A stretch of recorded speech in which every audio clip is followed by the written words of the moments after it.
And I think it's really funny.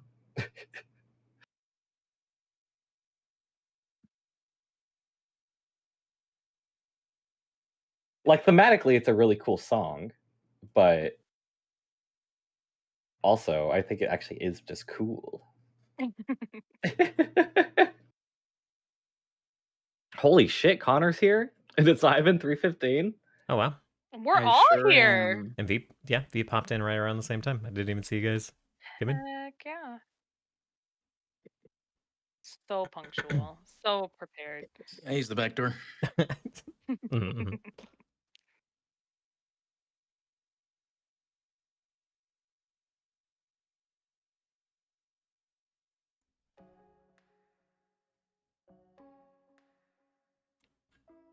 Well, how's everyone doing? Good. It's my I'm birthday tomorrow, so you have to be nice to me. The chef would never be nice to Parisa.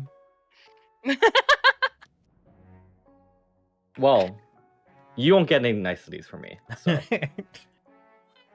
I'll just make you aware of that currently. I'll never So expect that tomorrow it's not a surprise when I TPK all of you. Don't do that. That'd be so mean. Well, I did tell you. I did tell you. I did tell you. Happy birthday. It's time for a new campaign. Yeah, literally. Happy birthday. I'm Yay! sick of these. I got this new I'm campaign sick of for your you. shenanigans. Starting over. Do it.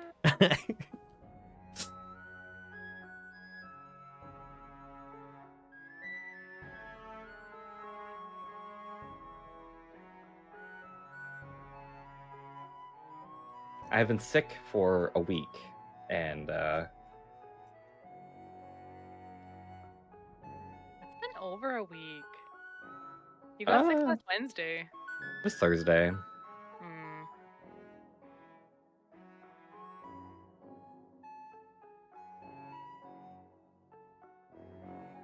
I mean, either way, it doesn't really matter.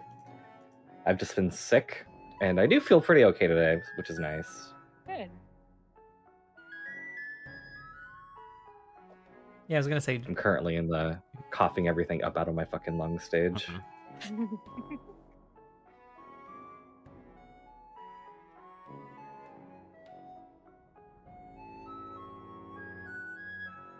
And I will say, talking has made it does make me feel better. So. Oh, yay! That is better than the opposite for sure. Yeah. Yeah, well, I don't. Socializing has its benefits. Well, I don't usually talk when I'm sick. I just like take the vow of silence, and then after like 2.5 weeks, I'm like, "Hello," Yeah. and then I'm like, "Oh, I sound normal. That's cool." Like.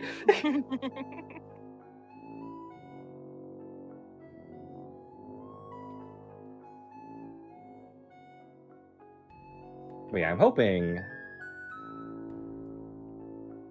that I'll just like be okay by Tuesday. By Tuesday? I mean, I feel like Tuesday. fine. I just don't want to like still be like coughing and like suffering with light congestion as I am right now. Right. Hopefully it kind of accelerates through that section of the sickness. Yeah, because I can't really like blow my nose, which is like annoying. Like there's nothing in there for me to blow, but there's stuff in there for me to be congested. So right, that's cool. That's inflammation.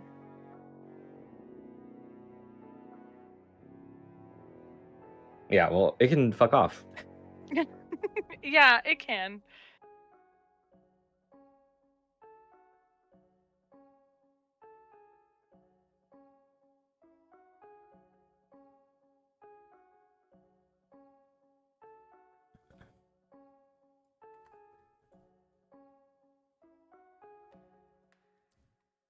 I felt like I had a oh, I forgot the word. Indigestion. Yeah, Something to I say? thought I had an indigestion to Upset do. stomach? Thought I had something to babble about before the start of the session, but I don't remember what it is. So I'll let you know if I think of it. Until then, would anyone like to give the recap for a hero point? I think since Konnor was so on time today, he should do it. I think since I was so on time today, I shouldn't have to do it. It's not. Yeah, but you were still here late, even though you were on No, time. I was here at 3 exactly. No, Konnor 3 was on here the at 3. dot. So you're telling me that my clock is wrong. Yeah, I guess so. You're telling them you were telling. So right now you're telling me for you guys it's 3:06. I looked at the time as I clicked the join button, and it was So you're telling exactly me- 3 o'clock. So you're telling me that right now for you it's 3:06. Correct. Then why is it for me that all my clocks are 2 minutes ahead? You know what I guess? Who knows? I guess my stream does say I've been live for 6 minutes. Konnor joined right around when I was hitting go live, and both my phone and my computer say it's 4:08. Ooh. So it might by my reckoning be 2 minutes late, but that's, Yeah, that's see? pretty on time. Did I lie? I swore I was in here exactly at 3. But Well, you can swear, but there's not like a judge telling you to be honest. I'm not trying There's to no lie. there's like no punishment for lying here. Except having to give the recap. Not a punishment. It's a reward. You get a hero point. I've been fine without them. This I'm just kidding. could be the Till day that today. changes. Yeah. Until it happens, I'll take my chances. I'd rather give it to someone who needs it more. You know what they say. Today is gonna be the day that you need a hero point. That is what they say. It's a really famous. Yeah, you never know when you're gonna get caught in one of our stray fireballs, by the way. True. We do have There's 3 so of them. many of us. Hear them, yeah. A shotgun approved. Scorched earth tactics. 3 for now. It's gonna be 5. It's gonna be 6 by the end of the Oh, campaign. Gonna Oh. get Armis like, I don't know, Eidolon Manacle of fireballs. Yeah. Yeah. He's just gonna he's just gonna keep buying him the necklace of fireballs and just like Armis. And yeah, Turkon is gonna learn the technique to spit hot fire. We'll be doing I great love that against boy. everything except for the devils. Oh, dog.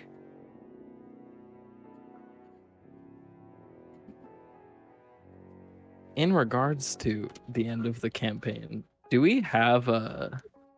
I'm not saying I want to end. I'm specifically saying I don't want it to. Uh-huh. So then why are I'm- you asking this question? what? No, what is the question? The question is like, is there a plan to stop after like this arc that we're on, or no plan? If by the I arc don't know that what you're that on, means. the campaign ends when you kill the Seraph, or become friends Yeah. with it, solve the Seraph problem. Yeah. I'm not gonna railroad you to killing him, I guess. Yes. I like that roller coaster.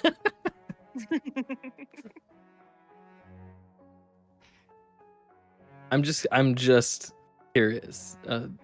It's more about like if I were to want to consider changing characters. Ah. Oh. Does it make sense to change characters, or is it like We're at that point in I the think there's always a campaign. way to figure it out. Yeah. Definitely a thing that we can work out between arcs and stuff. If you're feeling that, sure. Yeah. That's all. That's the only reason I was wondering, because it's like if it doesn't make sense to change it out, then I It wouldn't. always makes sense to change characters. Wait, what's your idea? You wouldn't be Um, asking this if you weren't thinking about it. Yeah, I was thinking about it a bit last night. I was looking at the books, The investigator class seems really fun and seems like it could be a funny character. Mm. And Are you going to be an investigator?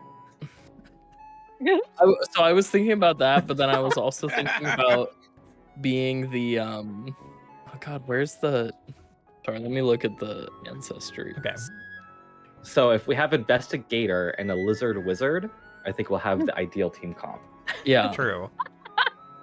The other thing, okay, so there's the You're It'd already. be nice to have more reptiles. True. Yeah. I was considering being a gremlin, because I think there is an alligator. Oh wait, no. There's the were people. There's an alligator were person. What the True, fuck? true. Oh, where alligator, huh?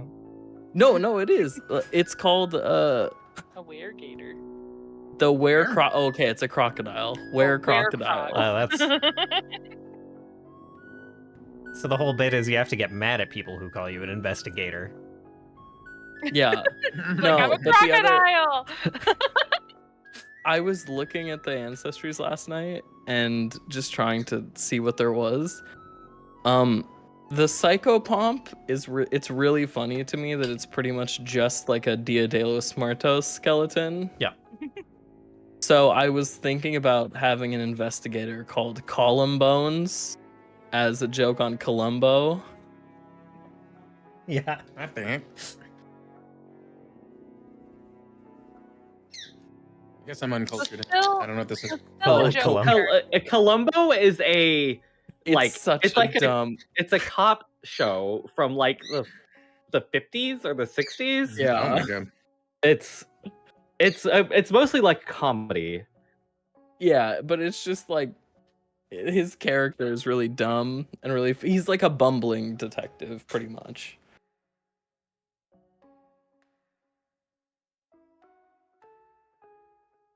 But I was more so just thinking investigators seemed fun.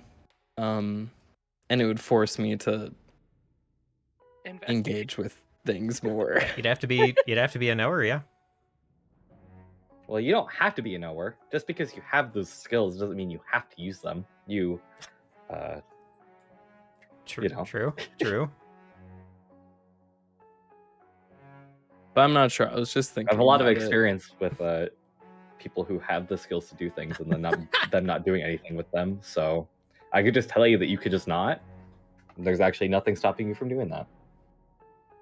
Except your GM's disdain. Yeah, and we all know that Varys won't shame you enough for you to actually do something. So True. I'm just saying, my game is a bully pit. Yeah. Yes, it is.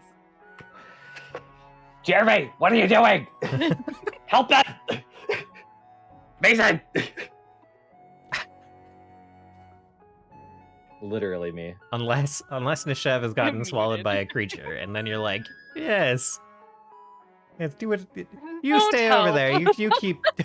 You keep working on that second worm that doesn't have your ally swallowed. You keep dueling that one.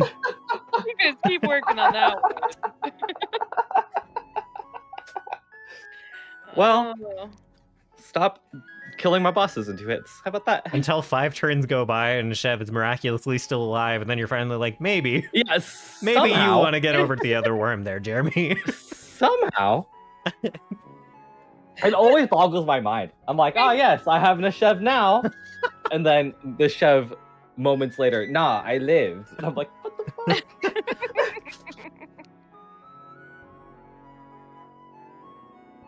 Also, Konnor, you love investigators are cool because you get to talk to Varys and make him tell you things. True. Yeah. You've been Like- trying to play an investigator since you were playing Sonus. I mean, not really. Yeah, with the, You were just cosplaying. You were role playing as an investigator as Sonus playing an investigator a few times. Yeah. So I don't know. I think I don't know what I would do for combat. Like I haven't looked. I'm still looking into it. Investigators are But- like smart rogues, kind of. You Okay. figure out. No, they're smart fighters. No. Oh, okay, but they get sneak attack damage if they brain the enemy. I don't think they get precision damage. Isn't it? I'll be honest with you. Isn't it just sneak attack? No, Okay. Maybe I'm they get like Maybe a, I'm they get a just thing that like lets still- them up. 5 years later, Pathfinder 1 build. That is 1E investigator. You're correct. They're like, I guess they're probably closer to strong rogues, where they're like, they're more of a skill monkey class. Yeah. They get like they get the extra skill increases, but they get like martial weapons and like slightly better like attack upgrade. Okay. Devising a stratagem does... It is precision damage when you devise a stratagem. It isn't sneak attack. Yeah, but it is not like a lot of extra precision damage though, usually. Yeah. And it's also, you can only devise so many stratagems. Yes. As well.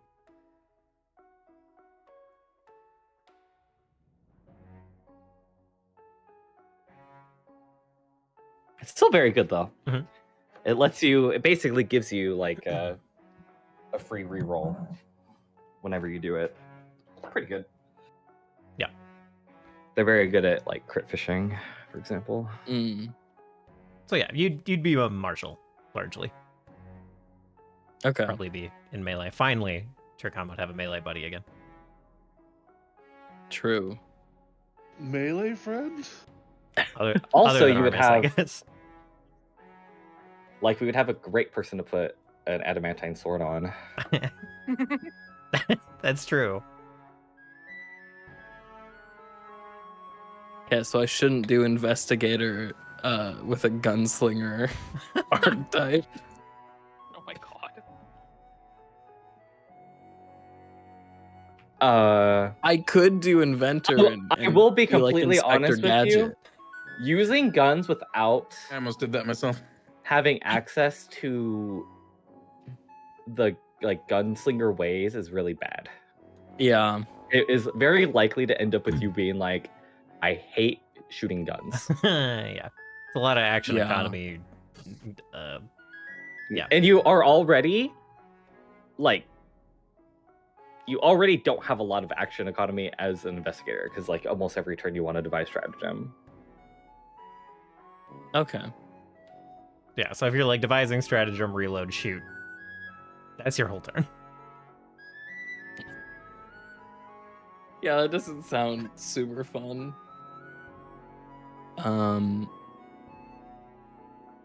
If you wanted to go a direction like that, it should be gunslinger with an investigator archetype. But Yeah. I don't know that I mean, that might work fine. I have no idea. I don't really care about doing gunslinger as much. I was just trying to think of like fun Yeah. combos. Yeah. If you want to be someone who shoots gun, it's almost always better to gunslinger main and then archetype Yeah. it as something else. But Yeah. I'll think about it though, and I can always talk to you about it. Yeah. Offline. Not trying to take too much time. Well, we always do this. We always have like 30 minutes of like trying to bully someone into doing into the recap, and then eventually Sarah's like, "Well, I'll just fucking do it." Yeah. And then, I mean, she does it. it's great. I mean, that part, ideally it jumps around more than just Sarah, but if I want more yap time, if I want to inspire more yapping, I just say, hey, who wants to give the recap? And now it's It works true. every time. 15 minutes later. I'm trying to warm everyone up. Yeah. Trying to get everyone warmed up. But we've had like a week Yeah, break. it's been too long. I just can't remember. Yeah. I am astonished. I was astonished how hard it was to like prep and like get into GM brain. Even though it's only been 2 weeks, but it's been, so many breaks so often. I'm like Mhm. not in the habit of thinking about my campaign every day. Yeah.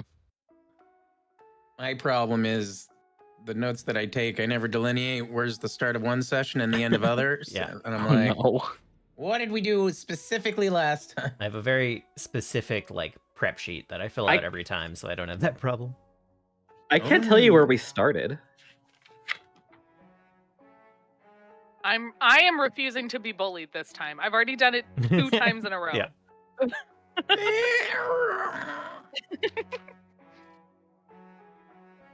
We started by meeting up with Sarahtonin, Voraktee.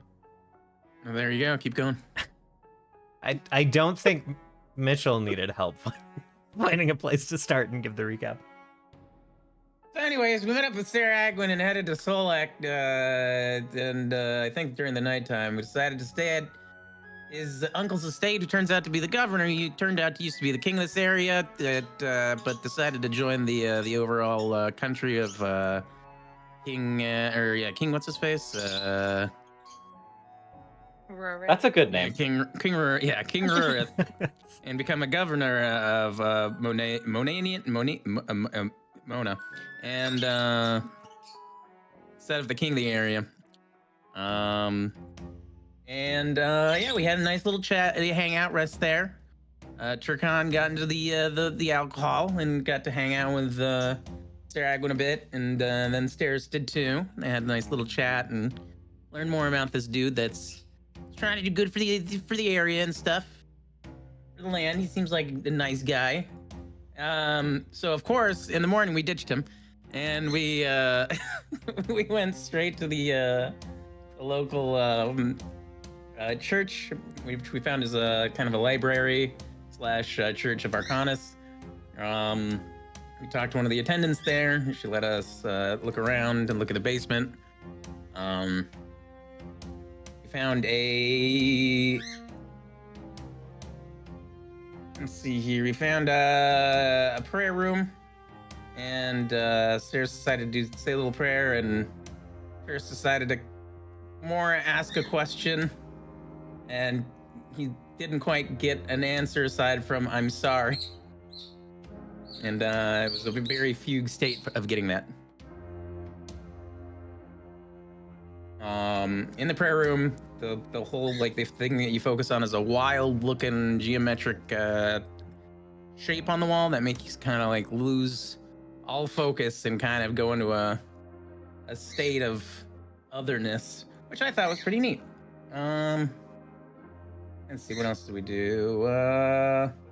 We then visited Rustin's restorations during the daytime, and kind of grilled the guy and learned that an old Sorosan elf that looks a lot like Augustine asked him to check out all the churches that he's renovating and use a quote-unquote, I didn't actually write down the silly name for it, but the air quality purifier tester to check all the bobble. yeah, the bauble.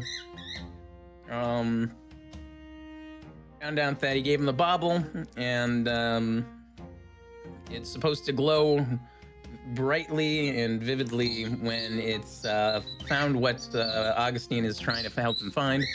Birds are birding.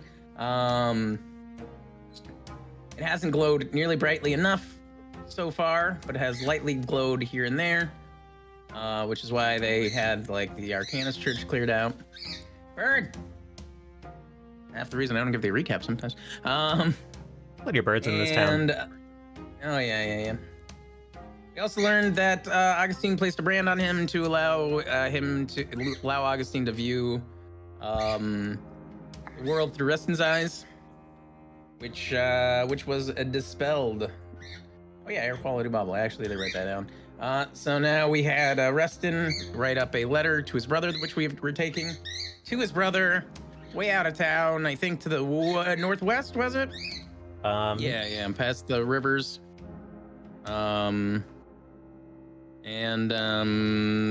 give him the letter saying, "Hey, give us the air quality bauble." I think we were making plans to get a cart or something along the way. Yeah, you were making ready to depart, I believe.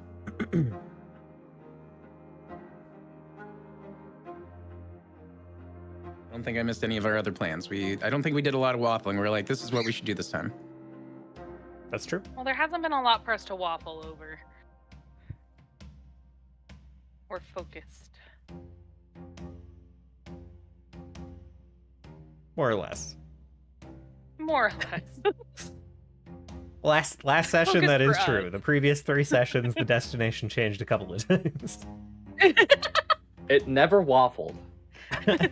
It just merely changed. Yeah. We didn't know what the middle of the waffle looked like.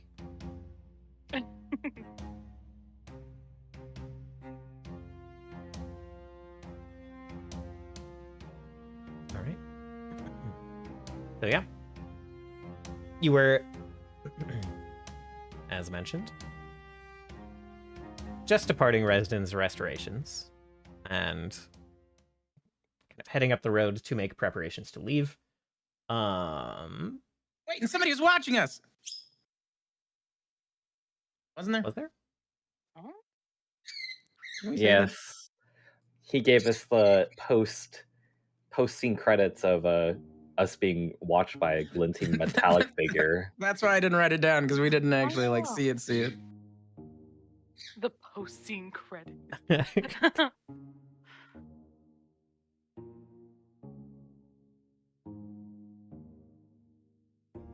Also, I think we just decided that it doesn't matter if we have a like thing or not. I think we're gonna leave because we travel twice as fast on roads, and then yeah.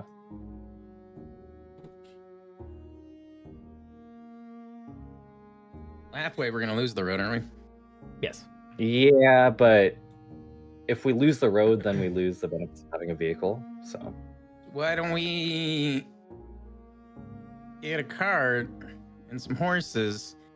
And we go halfway on the cart and horses. And when we lose the road, I open a portal to the tower and put them in the stable. You've been waiting for an excuse to fill that stable, haven't I sure have. They were- Hypothetically, the diameter of the door doesn't necessarily matter too much, right? Like we got that cart of that has the pump machine through. I always thought that you could draw the door to whatever dimensions you wanted. I kind of have the same vibe as long as Varys is okay with that, but I don't want to like say, yeah, this is how this is. You got the cart through, you got the cannon, the devil cannon through. we're gonna fill up your fortress with the tower with water, Voraktee, and we're gonna open the door on someone. You know. Just absolutely. I swear I've seen that in a movie before. I can't remember what, but I swear I've seen it. A strategy that you just gotta hold the enemies off for an hour. You hold them off for an hour, I'll wash them all away. Or I set the door up and I just wait for the last sigil until they get there, and then I just fill it in.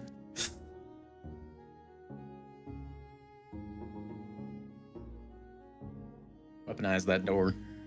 But yeah, there was brief mention last time of possibly getting like a set of horses, no cart, and doing that.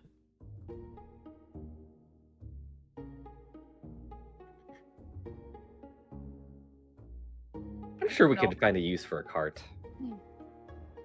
I don't know how I would physically ride a horse. Good question. Yeah, same.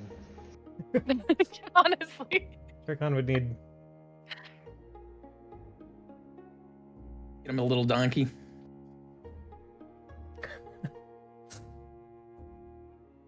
And for some reason, the donkey's stronger than a normal horse.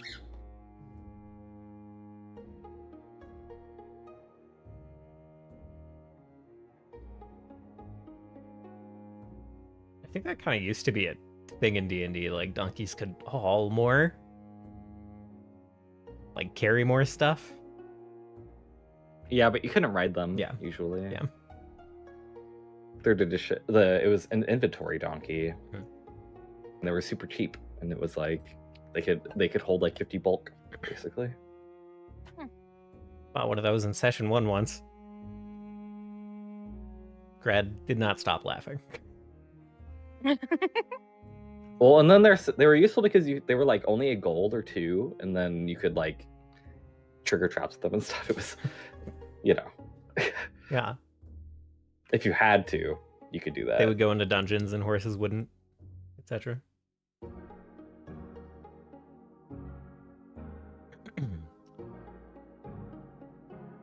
Not to distract from So your travel plans. Voraktee is buying 6 horses. Is that what I understand? I have what I 1 heard. gold.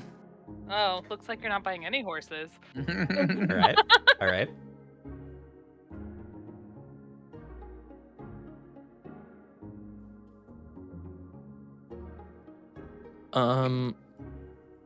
Voraktee, check your platinum. How much do you have? I got that was 0 platinum. I got 1. I spent all my money on a 1, and we haven't been making any money. We've been just doing stuff. I also have 1 gold, and I'm wondering why. I thought I had. We have no source of revenue or income. I thought I had more though. No one pays us for our jobs. I do have 4 platinum, but still. Yes. So you have 40 gold. Yeah. How do you have 4 platinum? I think it auto converted He- it. Well, and he's been performing and getting money for performing. That's right. You rolled. Why did it- You rolled platinum on Yeah. your performance. Yes. Oh yeah, that's right. Okay, so right now what I'm hearing is the group needs scene to play at the local tavern right now before we go. I mean, I can sure try. How many people are around? He's like, oh, we need to make a at quick the, buck. Give me a second. at the tavern. In the city in general. It's quite What's bustling. This the is actually census? a relatively large populous city. Okay. Is there like a town square? Yeah. Yeah, there's like Sarah, oh, what's up? No, go ahead. Is Sarah Agwin still with us? Yes, he is with you at the moment. Okay. You guys are not far from kind of the center of town where you know, there's more or less a big thoroughfare. Kind of around that clock tower.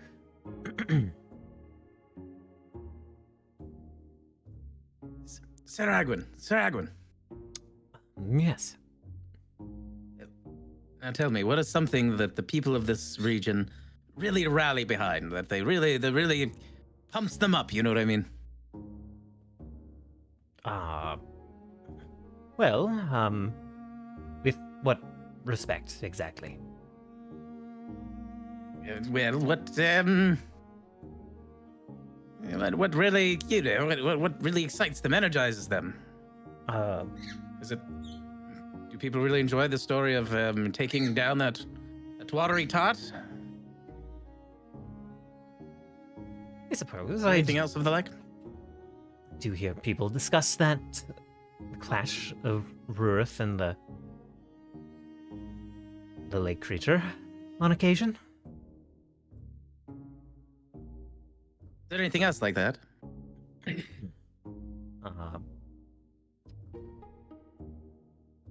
Sure, they like tales of war and heroism, things like that.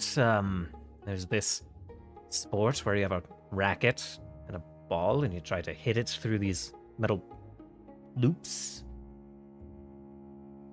My uncle likes to play that. Gets shockingly excited about it.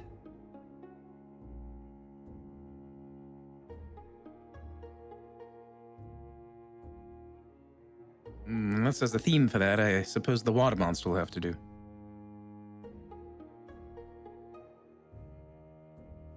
You hear that scene? Yeah, I heard. Give me a few minutes. And Scene will work on writing a song about the water monster. Okay. And then he would also ask the guy where the like best place to be seen Get it? In I'll town ask- is I'll ask the guy. Scene hasn't bothered to learn his name. no. That's fine. Well, depends on who you want to be seen by, I suppose. But, Town Square seems like a fine place. He'll without looking up from the song that he's writing, give a thumbs up and nod. I could, arrange something with my uncle on with a bit more time. Get some of the more well-to-do people involved and present. Yeah, that's good. But I it sounds. I have an idea. How about we that would take how a about we go to the couple of days. Oh, sorry. Oh. Hmm.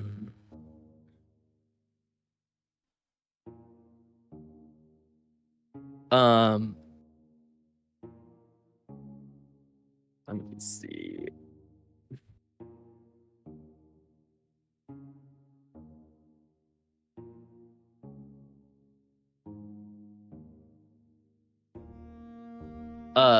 Scene would grab his lute and start talking into it and be like, "Hey, you are you there?"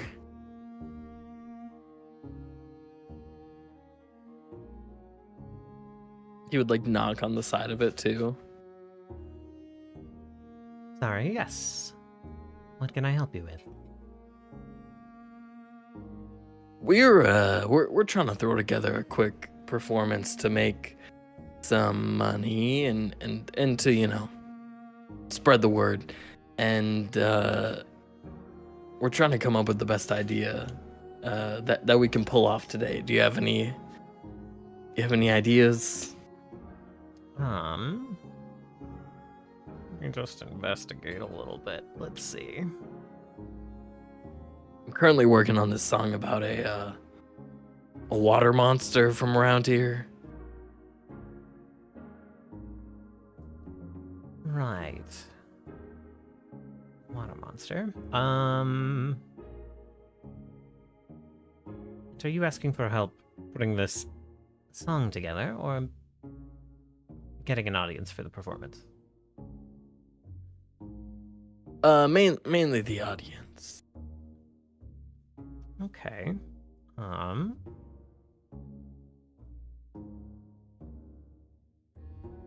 moment.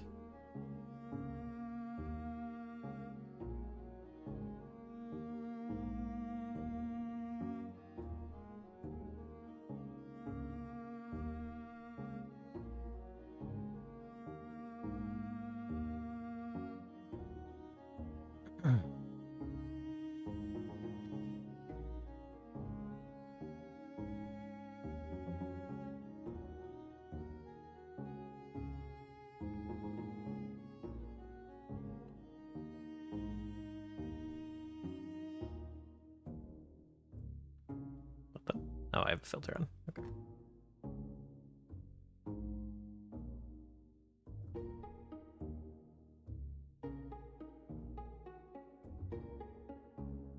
Okay.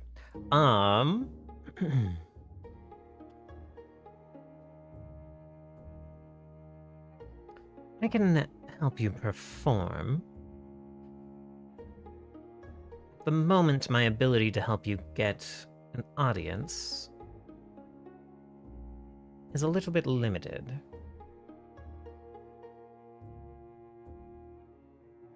Scene would nod and he'd be like, I understand.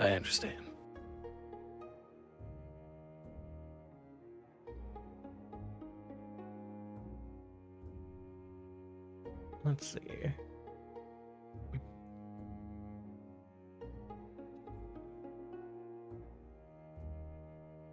If we work together a little longer, I should eventually be able to put some charm on some locals, get them to talk about your act. But looks like that's something we haven't worked on yet.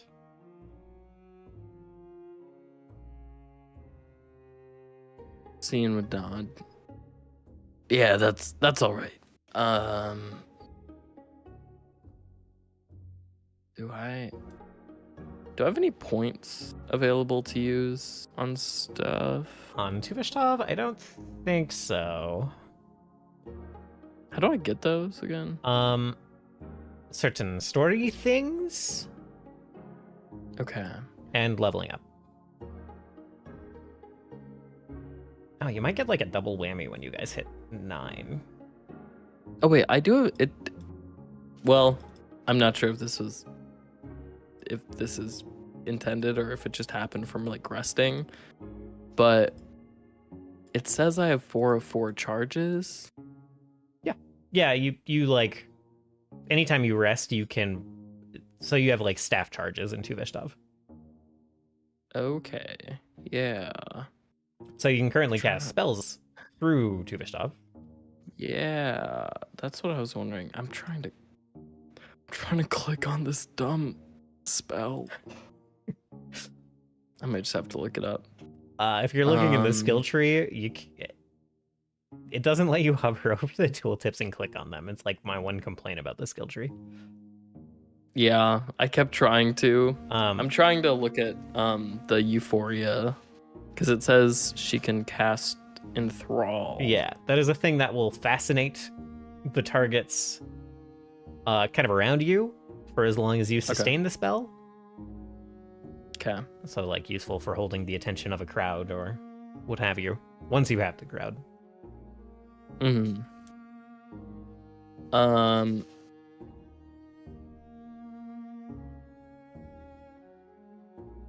What are we trying to do here? How much can a horse cost? $1 million? Oh, about a couple of gold. A few more for a good one.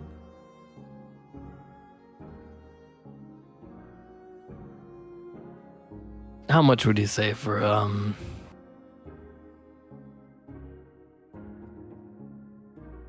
do we need 5, 6? Well, I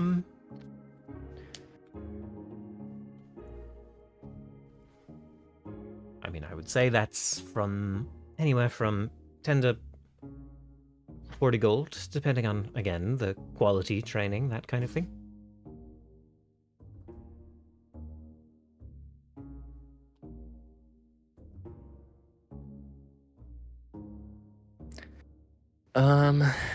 Yeah.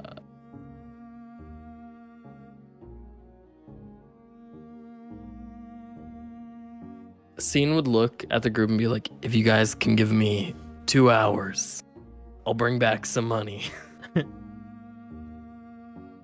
In 2 hours, I have already bought a horse. Or 6. All right, Think what about about 1? Think about the long term here. It would be worthy to get some money before we get out of town. We don't know where we're going or what other expenses we might incur. While we're in a bustling town, we can accrue some gold here. Are you saying we're all getting a cut? Scene will smile wide and give 2 big thumbs ups. Steris will shrug. Yeah, we are a team after all. I did also hear you discussing a cart of some sort. That also varies by quality. Some will go off-road better than others. Oh yeah, we gotta go for a cart.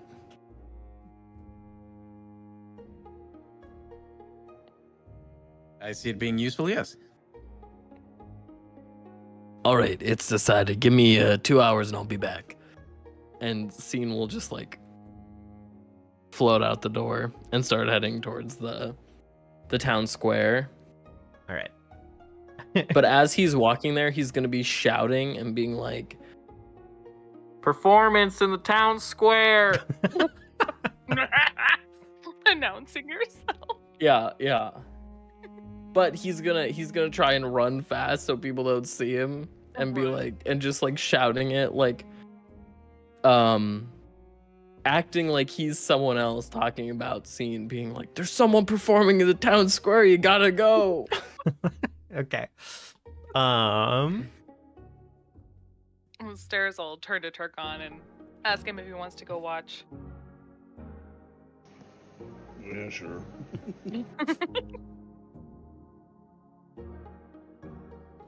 I'll walk after him. I'm not running. I will see if I can procure us a wagon or some such. Appreciate that, Agwin. And Turles will put his hand on Agwin's shoulder. I'll give you a bit of a nod.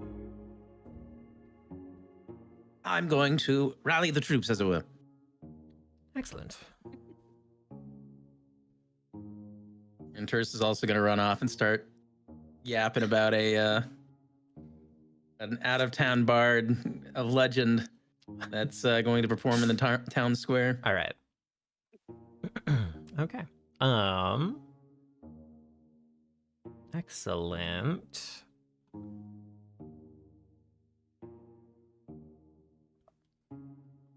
Okay.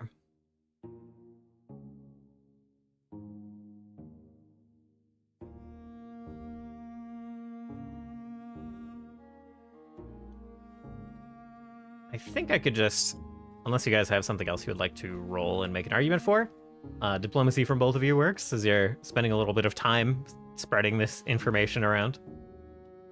Can I use 2 abilities on this?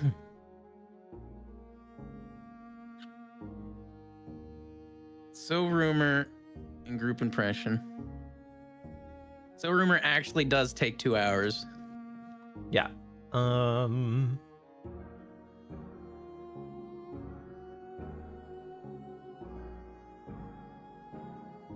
Yes. You can definitely sow rumor.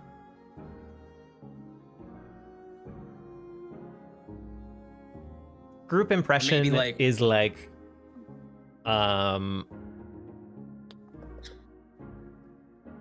so you can go make this appeal in a specific place and try to make a group impression there.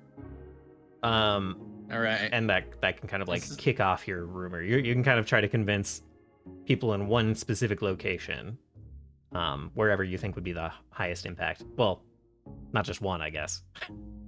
You could go to multiple specific locations, but you could pick some locations, go make a group impression, and then try to convince that group to go to the town square and check out this performance.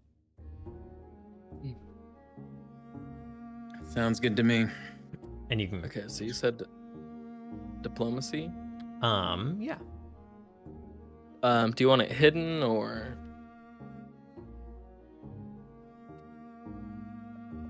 I think so, yeah. Okay, if I click on, yeah.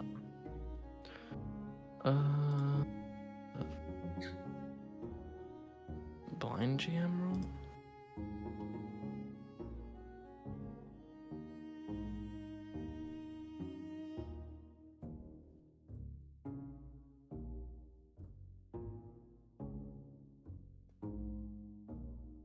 Yeah, it is secret. Okay.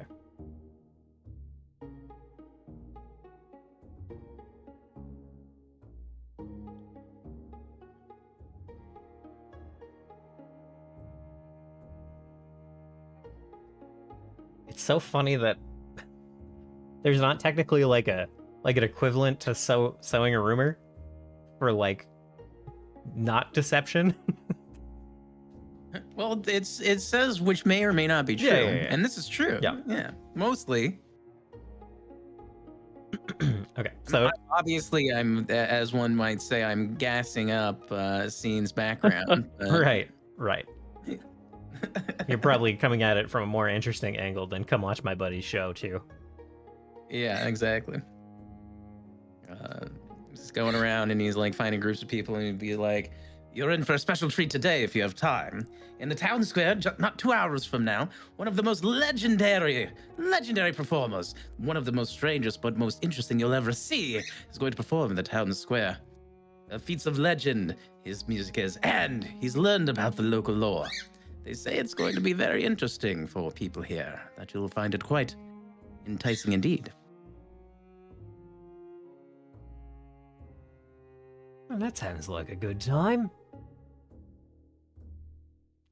Oh, I got something to do into it. No, come on, it's gonna be a great time. And this goes on and on. So Go ahead and make me a deception check. It's a once-in-a-lifetime show. He might not be back for quite some time. And that's going to be a blind GM roll? Yeah.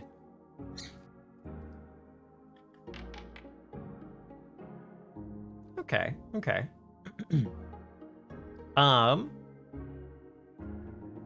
Got you. Okay, so seeing you are is your strategy mostly wandering around and shouting about this? Just being like, hey, there's a great show at the town square, 2 hours. Yeah, he would kind of be just running around and being like, I hear there's a pretty cool dude performing in the town square. He's gonna be talking about some like local legends, and yeah, and he would just be like, he's not as focused on the quality of what he's saying as much as just getting as many people to hear. Okay. Yeah, a couple of people. Also trying to make sure that people don't think it's him that's saying this. They will, of course, find out when they show up, and it is the identical Evil Eye performing. But yeah, a couple people perk up, interested, curious. You know you're getting the attention of some folks. Turris, you get quite a few, like, questions. You are doing a good job of selling the story. A lot of people are coming up and asking for more information. As you're going around sowing this rumor. And you get to kind of a point where you start, like, hearing other people talking about it as you're kind of roaming the streets. To top this off, would you like to find a place to make an impression and kind of do a group impression?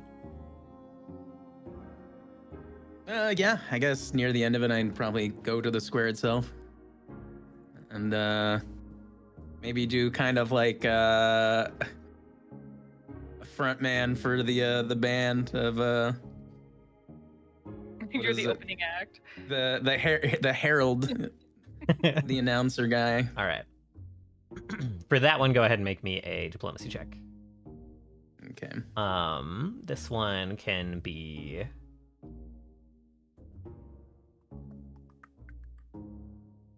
This one can be in the open.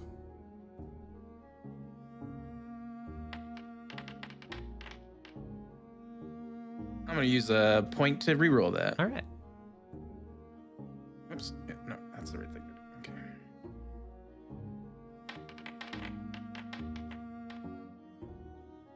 Wait, did I roll the right thing? I don't know why the second one just like dropped your skill training. What? We know there's another plus one. That's a 27. I don't know what happened there. That was weird.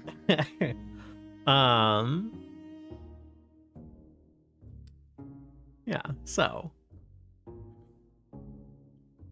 you start kind of like hyping up scene in the town square, getting the attention of people kind of like passing through, and then kind of convincing a few people to linger. You're hyping them up. They're predisposed to be excited as you're like talking up Cinebuction, and you talk about what history you know about Cinebuction. Probably like 10% the history that you know about Cinebuction's previous band and whatever.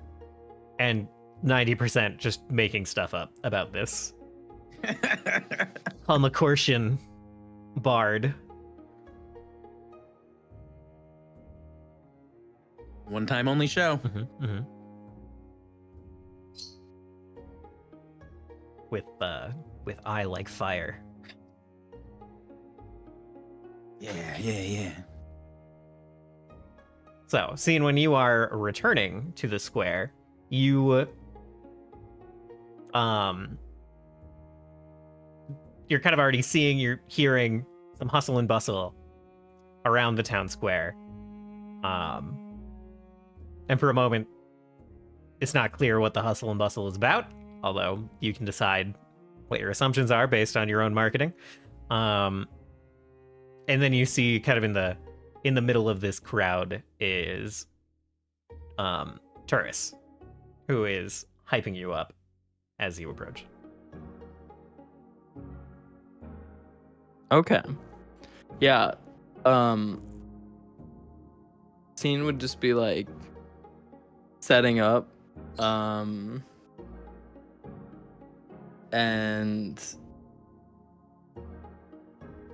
just like talking to Veshtov and being like, I don't like, gotta make sure I wow them. Gotta make sure I especially the rich ones.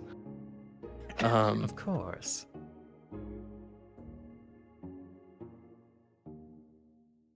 Yeah, and Scene would just be like sitting there practicing.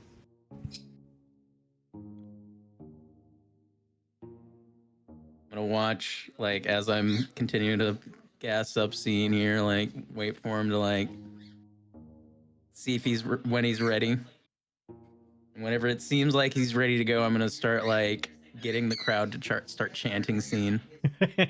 Heck yeah. And to Vishtov will just say,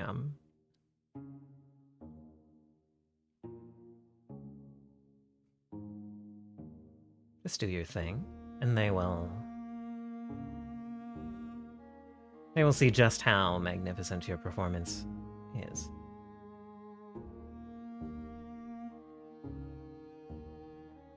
Yeah, Scene will start playing, and he'll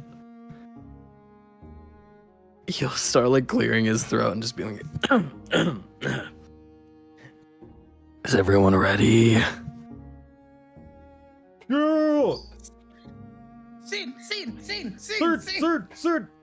As Turris starts shouting that, Scene would like make his eyeball like light on fire. There's like double fist pumps in the air.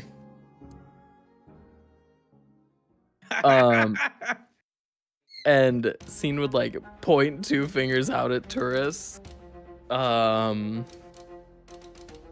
then just like start playing. He wouldn't go right into the water monster song, but he would start with just like non-vocal music. And just like looking around, kind of trying to feel out the people who are there. Is there anyone that Scene kind of sees or recognizes that might have like some deeper pockets? Go ahead and make me a perception check. Yeah. Hidden or No, it can be public. okay.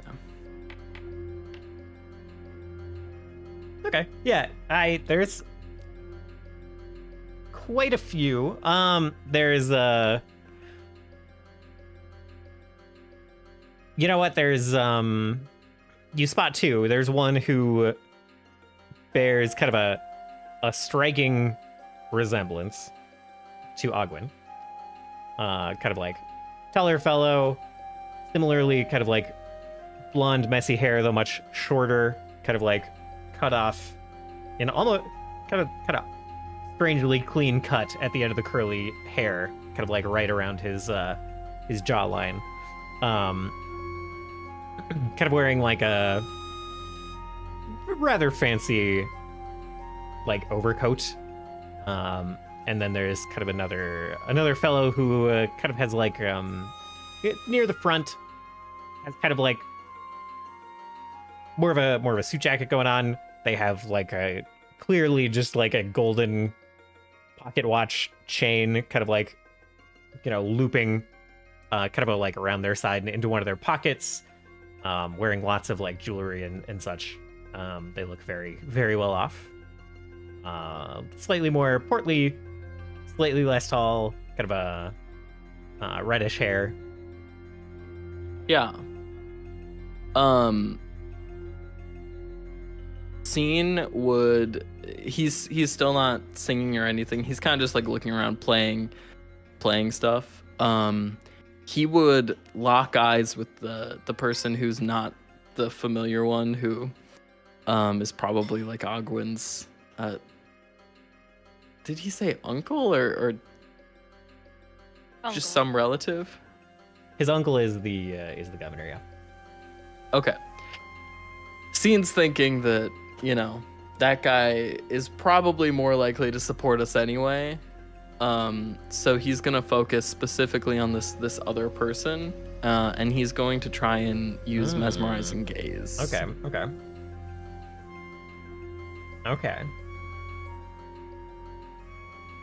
Must succeed at a DC 25 will save.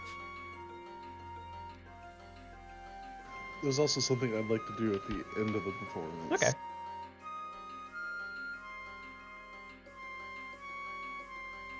Heck yeah. Okay. Okay. I accidentally rolled that as Turris, I guess.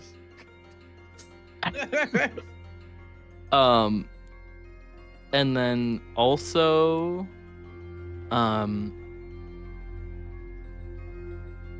I'm going to use this and I'm gonna go for the 2-hour one. So make an impression using performance. Or is this something that I would more so use at the end of the performance?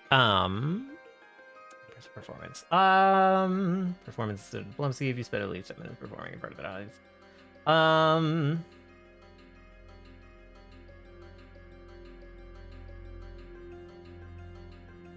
Technically, it's at the end of the performance, but Okay.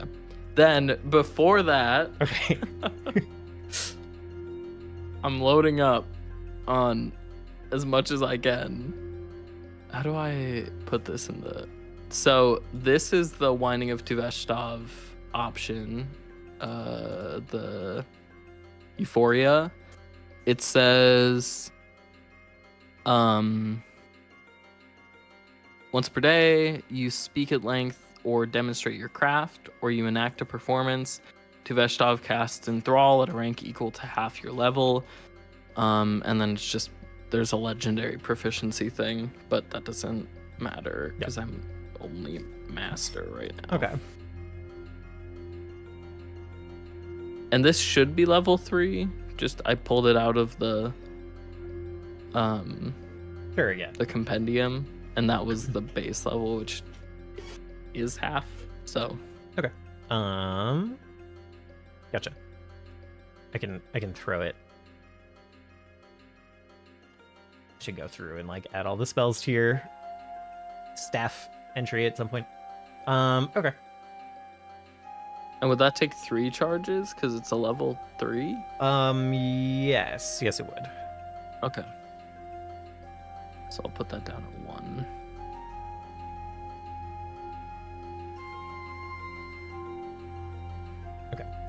Okay, and then after that, Scene would go into the song about the water monster.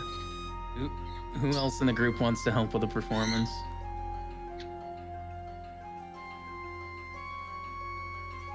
Hell.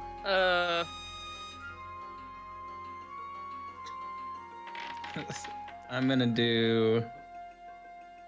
Let's see. I can drag these correctly.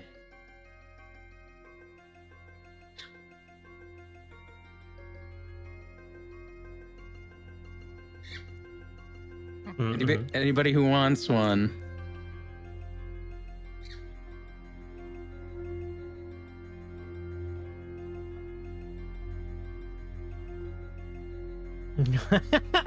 Sparkler. I see. I'd imagine Steris and Turkon had perused all the food in the area within the 2 hours it took Scene to prepare. That's probably And now we're in the square probably true. with our snacks, and Paris is giving us sparklers.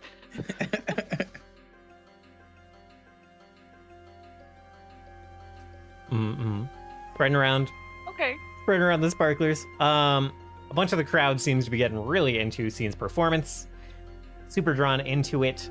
As Scene plays, the kind of the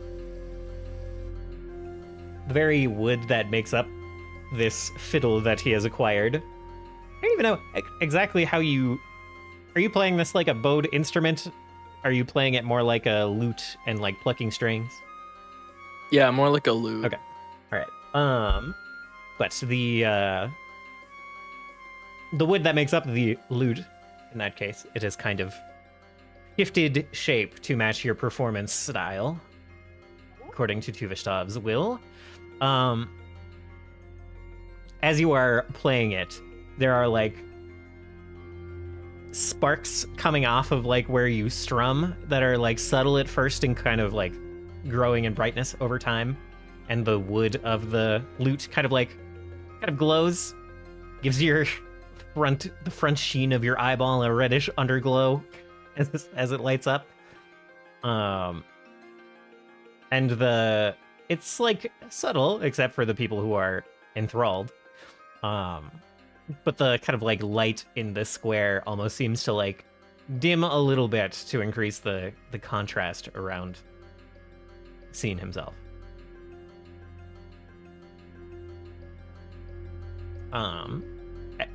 Nice. Scene was worried about the lack of pyrotechnics. So Yeah. Well, yeah. There's also sparklers getting passed out by your Sparklers. hype man. Yes. Yeah. Anything else anyone would like to do to assist her as part of this performance?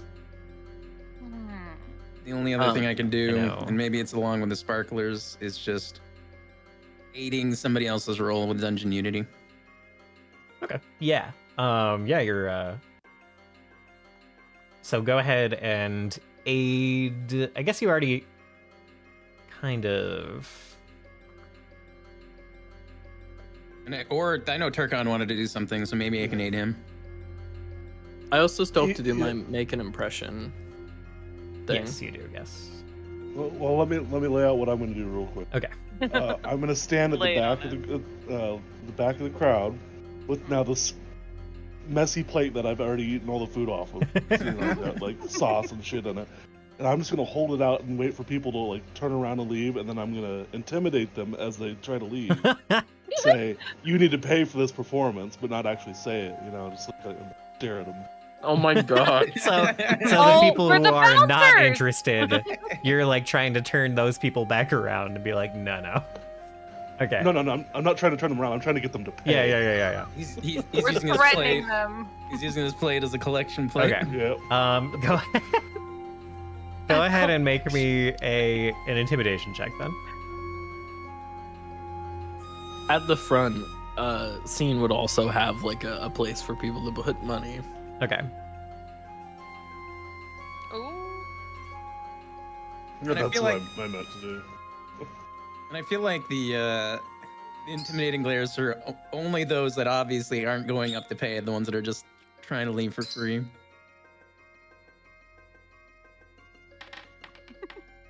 You thought this show was free? It's not. And then that's the one that tourists could Oh. aid on. Sure, okay. What do you want me to roll to aid Varys? It's kind of up to you. I think you technically already rolled it when. I think I kind of had you roll it when you were making the group impression. Yeah, if you want to roll together, obviously, since Turkon is standing there and glaring, not saying anything, I guess I could follow up like at that point with like, this is a once in a lifetime show. It would be rather impudent not to make sure that they can keep going. Yes, very uncouth to not help that they keep going. Even a little donation is very appreciated, right, Turkon? Just imagine him standing there with the sparklers like stuck in certain parts of his arm, or just staring at people like like completely deadpan. Turkon appreciates your contributions. Okay. Turkon people do start plopping coins on the plate. Let's see. Go ahead. So you go ahead and make a diplomacy roll to aid with Turkan's roll now. You already aided Okay. Scene of Auctions check, so you can aid with this. Damn. Okay. Okay. That brings it up to 35. That's nice. Yeah. Okay. So people start like tossing copper and silver on the plate, and then you're kind of like adding a little bit of sugar on top of his spice isn't even really the right word, but you know.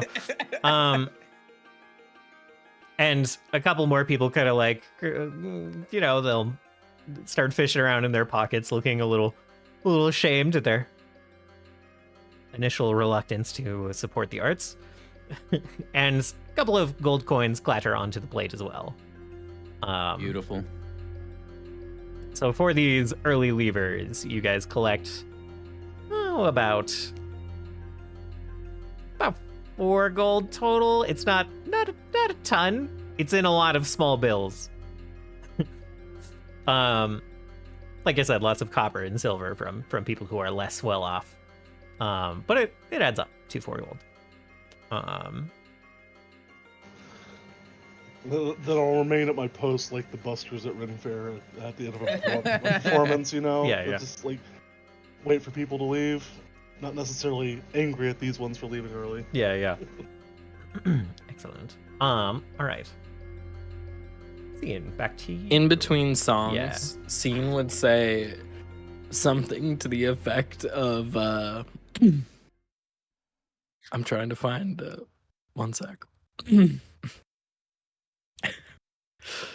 he would shout out to everyone and be like, everybody, thank you so much for being here.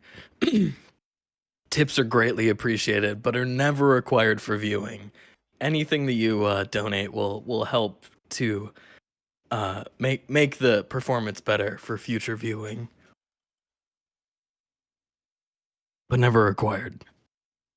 There's a bit of a cheer, and people already kind of start like throwing some coins forward and stuff, kind of just like on the ground in front of you. They're not aware of the plate in the back.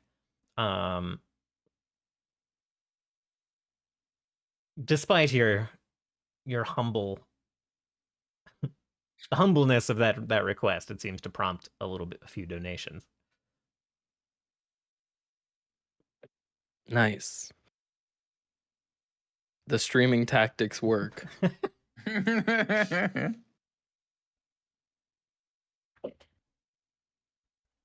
And then do you want me to roll for my make an impression? Sure. Okay. And I get to use performance. As you kind of like roll into the song about the lake creature. Mm-hmm. Okay. Oh, sorry. I should have asked if you want that No, you're good. hidden. That is excellent.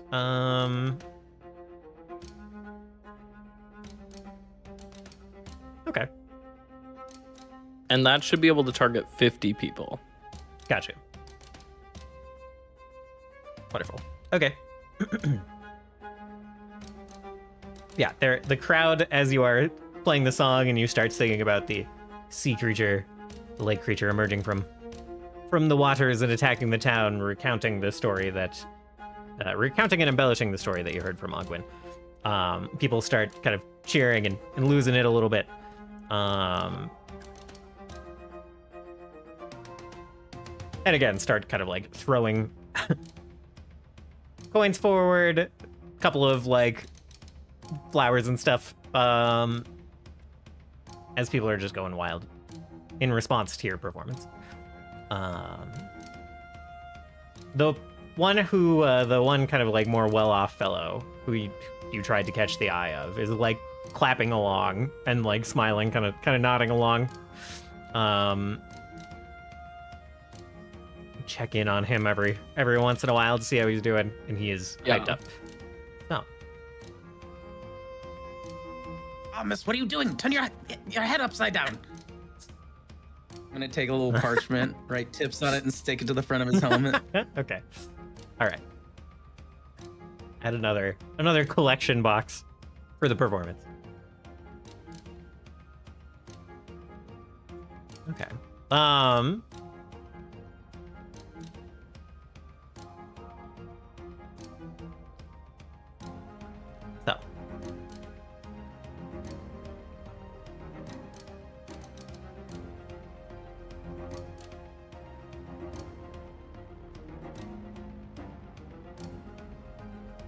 Sorry, not moving things around or anything.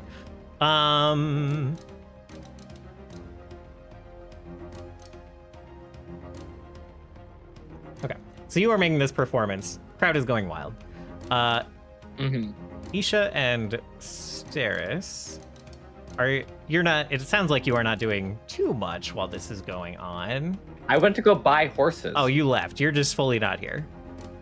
Yeah. Okay. I went to go buy horses. Sorry, Steris, go ahead. I was saying that I'm simply enjoying the show. Okay. Then I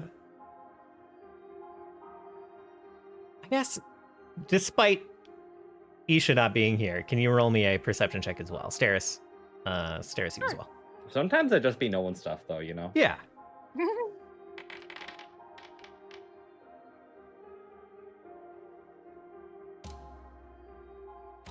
Our Asha's spidey sense is gonna tingle.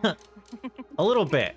You are Isha, you are like making, you're working on purchasing horses. It's probably honestly not going to take the full 2 hours that it took to prep this concert.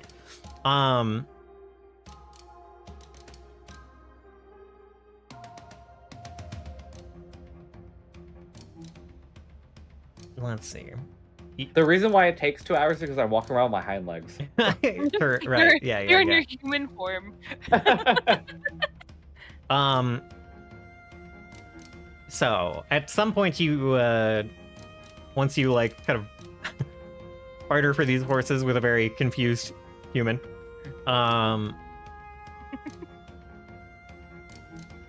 you are able to get a collection of, well, we can talk about the horses and the quality of the horses and the price and stuff after.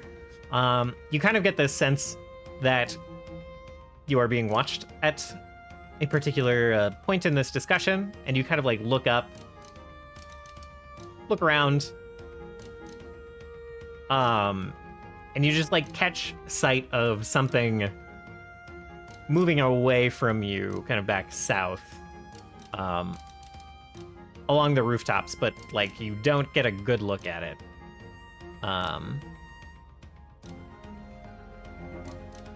You just know that they're like, you detected a presence, but did not specifically locate it. Let's put it that way.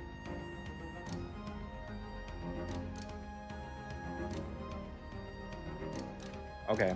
I have to go buy a bull now for Turkon. So, There is that. Do you make an effort at all to kind of like return to the group?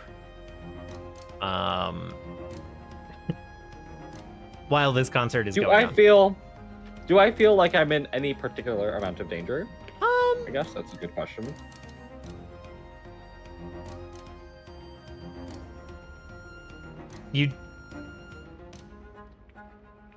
Let's see.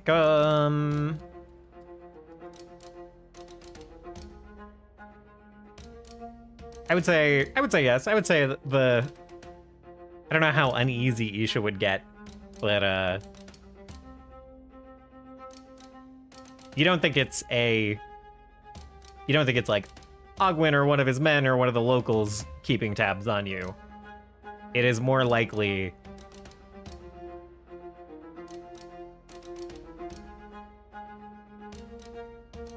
something else. Something. What's the right word? You're on edge. Secret third thing. You're on edge. You got a bad feeling about this.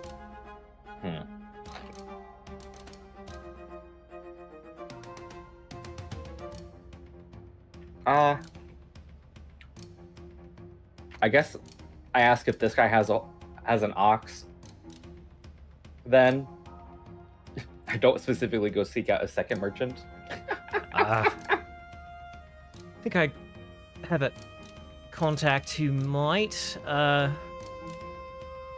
Something a little more stout. I can run out, discuss with him if I can make a trade.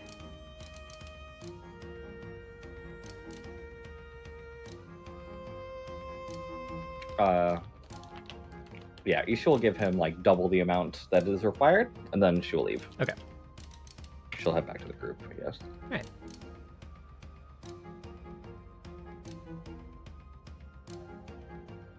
Horse is in tow. Excellent. The whole herd. Okay, so you start heading back toward the square. Towing some horses along. And you see that quite the crowd has gathered for this performance.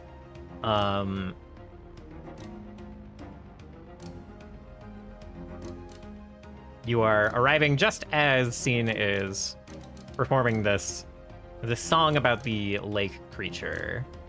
And you are kind of looking around for this presence that you sensed earlier. Not seeing it very quickly. Is there no?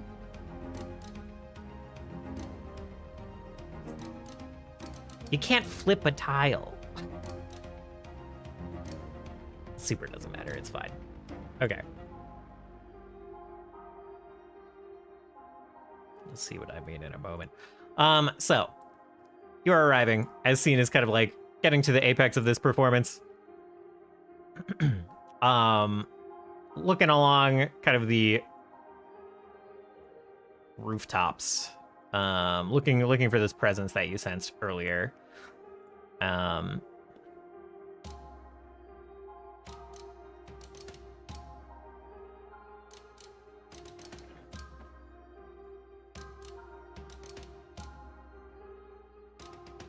And you spot it kind of coming around, climbing around the side of this bell tower. You see kind of like gleaming in the sunlight, you see this metal humanoid thing kind of walking around to the edge of the clock tower, or getting up on the perch of it. You catch it just like a moment too late, both you and Steris.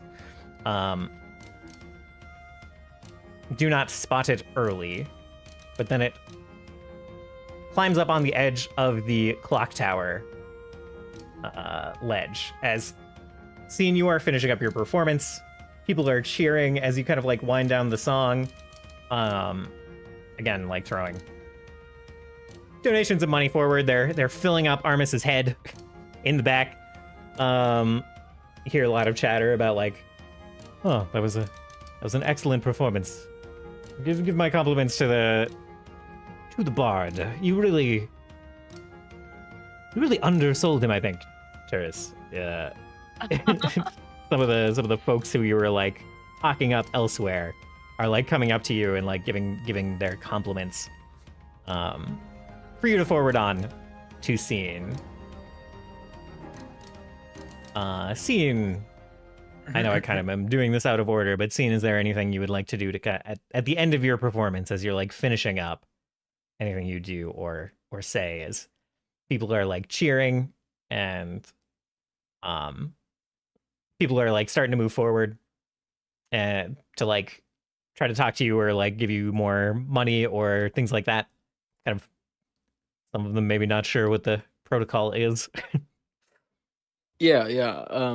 Scene would start like kind of looking out at everyone, locking eyes with the rich person for a little longer than the rest of everyone. Yeah. And just being like, from the bottom of my heart, which you may have questions about where it is, and I understand. I can't even tell you my own anatomy. And he would make his body like morph just in some weird way. It's so weird. But anyway, from the bottom of wherever that is, thank you for letting an outsider like me into your city, and thank you for letting me write a song about this, and I hope everyone enjoyed it. I hope I did. I hope I did it well. And he'll give like a thumbs up and a very obvious wink at the rich person.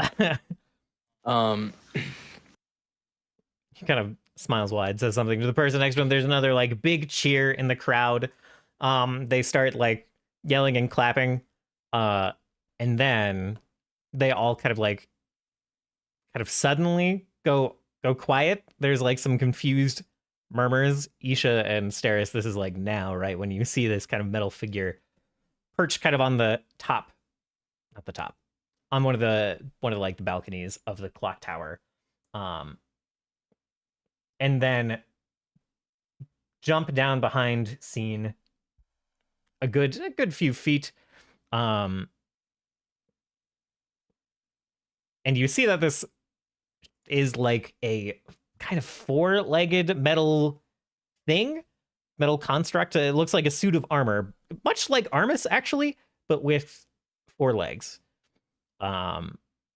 Holding two swords, and it jumps down and in a booming voice shouts, kind of like holds a sword towards Scene.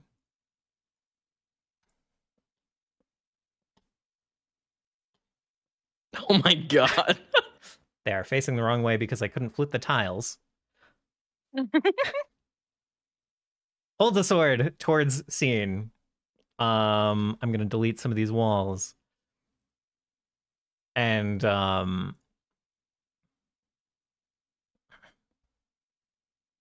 says, I can't believe you had a map prepared for this. says, by the order of Regent, you are to be apprehended for crimes against the Arcalicon. Do not resist. And he starts moving towards Scene as the crowd kind of like starts just very chattering in confusion. Some of them making towards the exit. Others are some of the people nearest to Turkan and Turris are like, this is part of the show? What's going on?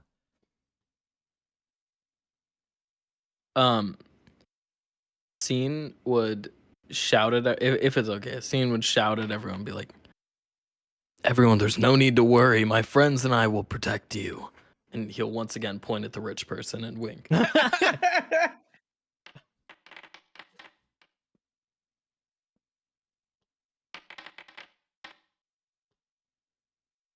a good question. How do you say that word? How do you spell that word? I mean, spelling is fun. I just want to make sure that I understand Arcalicon. Oh, Arcalicon. I definitely missed a syllable. Oh no, Turkon!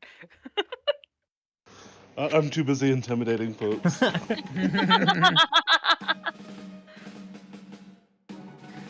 Actually, it might be an E. I might literally have my own made-up word wrong.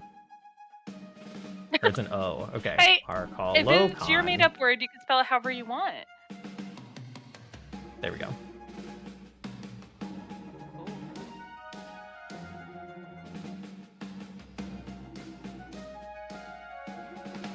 I don't know what the fucking Arcalicon is, but I don't like it. Oh. Where is he? Right there? Alright, great.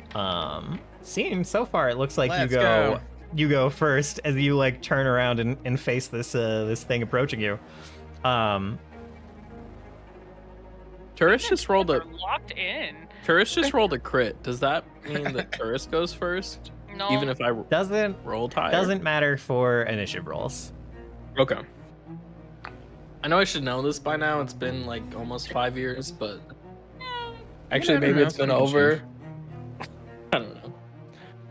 It doesn't really check that way, IMO. You don't really care about the rules in that way, so I think it makes a lot of sense for you not to be like, oh, I know everything, you know? Yeah.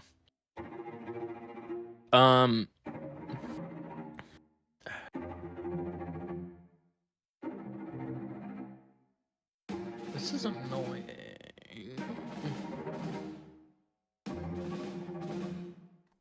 I'm sorry that I never drag Armis onto the map. Sorry that you have to just do that every time. It's a little hurtful for him, but Okay, I'm gonna try something that I don't know is gonna work. I'm about to do a Robo-Jock scenario here. Gonna knock his block out. If anyone thinks this is not accurate to where they were standing, let me know. This felt like where everyone described themselves to be.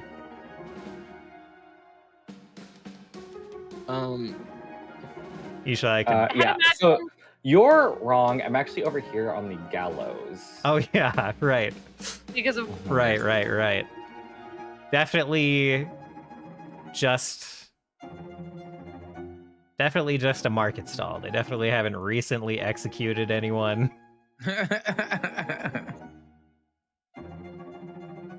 oh shit. Nice. The performance keeps going. It sure does. Okay, so everyone gets Courageous Anthem. It'll last for 4. Whoops.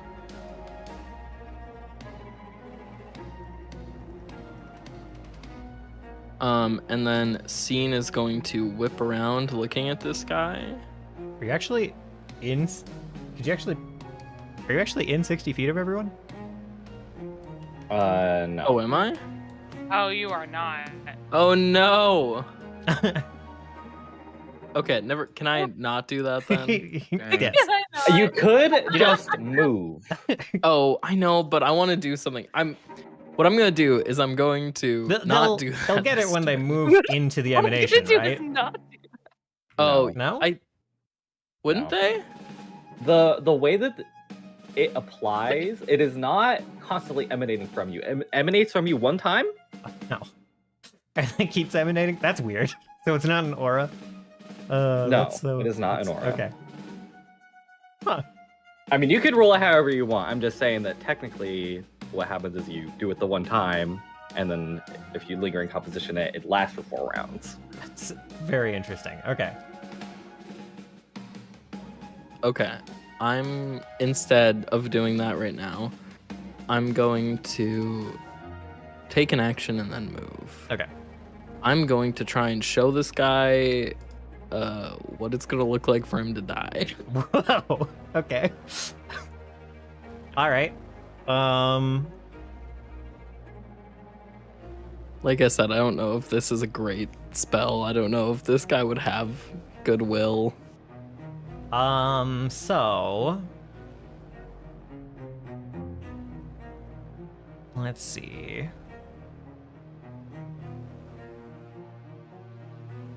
Yeah. Okay. So you like try to pierce into its mind, look into its hollow eyes, and try to like try to find something there to latch onto to deliver this emotion-based effect, and you just do not find a mind. There is no mind to mentally affect. And so it continues marching coldly towards you. I was wondering if that was gonna be the case. That still uses a slot, right? Unfortunately, yes. That's okay. I was just curious. In that case, I'm going to then try and move. Can I just... You can definitely just leap. Yeah, you just hop down that wall. It is, yeah, it's fine. It's like... Looks like it's only like 5 feet up, so there's no like fall damage or I might anything. have to... Let me adjust my movement. Okay. There we go. Okay, and then that's it for... Why can't I... Oh. And just so everyone gets a full look at the quadrupedal executioner here, Oh my god. holding rusted swords chained to his gauntlets. That's creepy. I can't skip my... I can't go to the next turn for some reason. Oh. I wonder if I can add them lings to Armis. That's interesting. Oh, because I haven't started the combat. Haha. My bad. Typical. I know.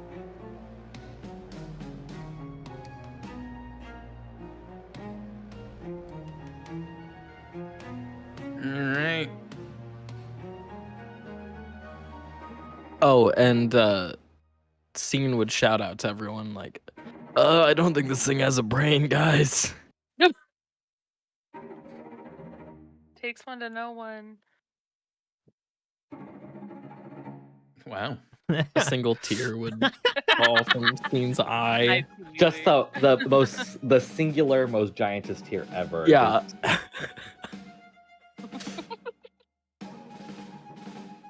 Definitely at least like 8 ounces of water. Let's see. That was 15. He's got 35 movements, so he can go another 20.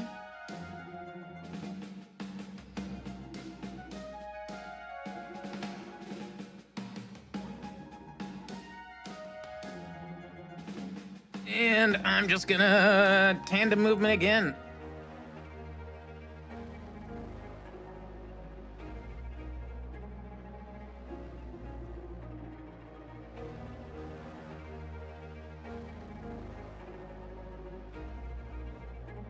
Very fair.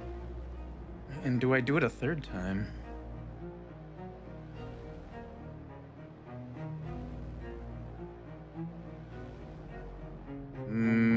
Does this thing still look? It's like it's got size locked on Scene. It does. It does. Yes. Okay.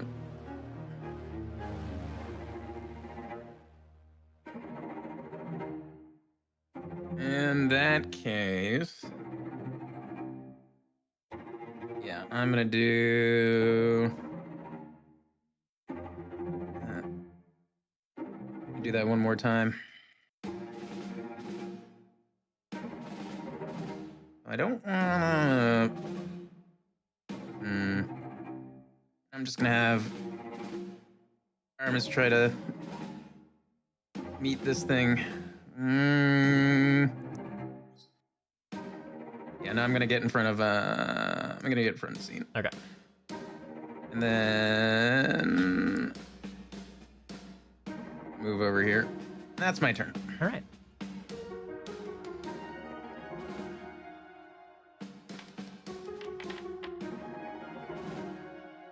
Okay. So, its eyes kind of like, it sees that its path is impeded, and its eyes kind of like, its head just very obviously like turns and locks its hollow eyes on Armis. And then it moves forward 30 feet,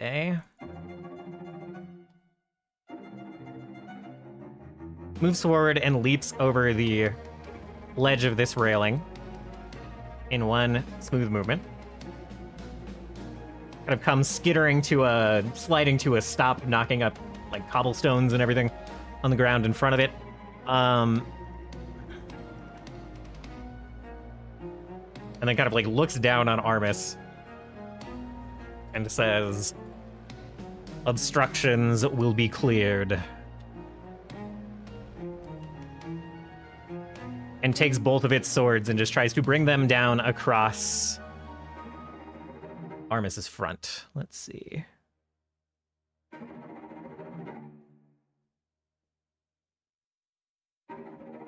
And makes 2 strikes. Makes a strike with both swords. Good evening. At max slice. What a bad roll on the first one. Holy. Okay, hit on the second one.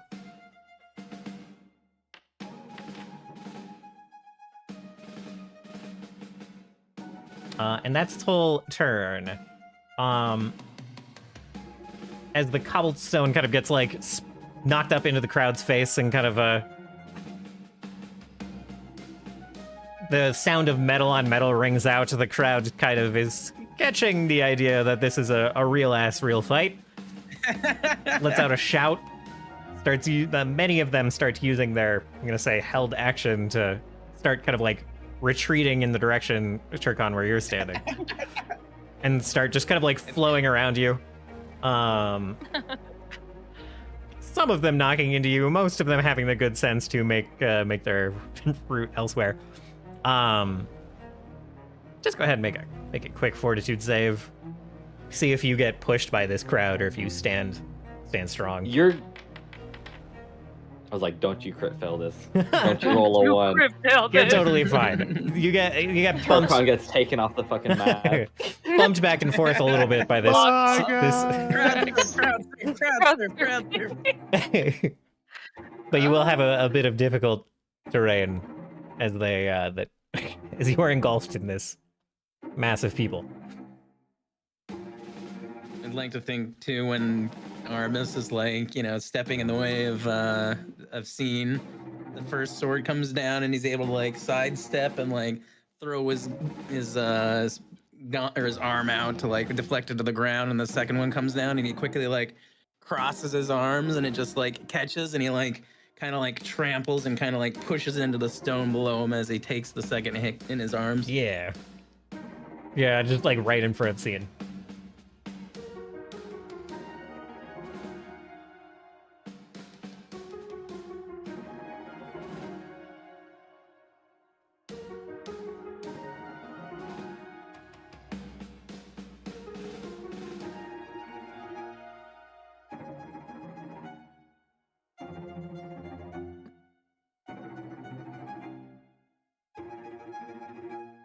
Oh yay, these aren't a mental effect. That's cool. That's good. Ah. Interesting. Okay.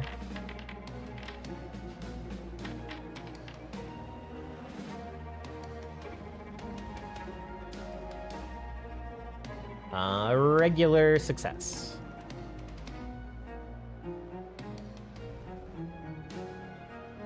Well, that sucked.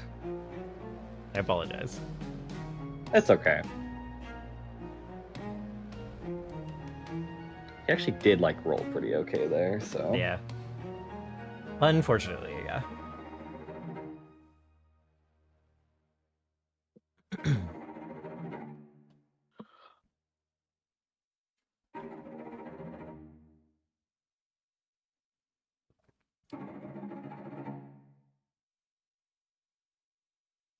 You have one action left, right? Yeah, I just had to do something really quick. Sure. Just making sure because I am out of practice. I know it's been ages since we've had combat. Yeah, and then I'll time skip Ooh.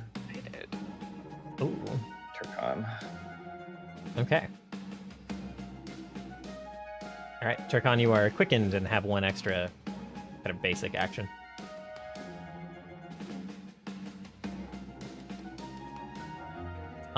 Then Steris, it'll be your turn, followed by Turkon. All right.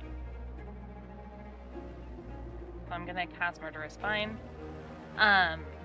So a vine will kind of sprout from, I imagine, like the tiles behind him, or perhaps the wall, and hopefully restrain him and hurt him. No, not a 7. I'm gonna re-roll that. Okay. Come on, Forge. It's my birthday. Thank you. Happy birthday! There you go. You do get a hit. Ooh, damn. Yeah, okay. Yeah, and it's grabbed. Okay, that's cool. Oops. Wrong button. Doo-doo-doo-doo-doo-doo.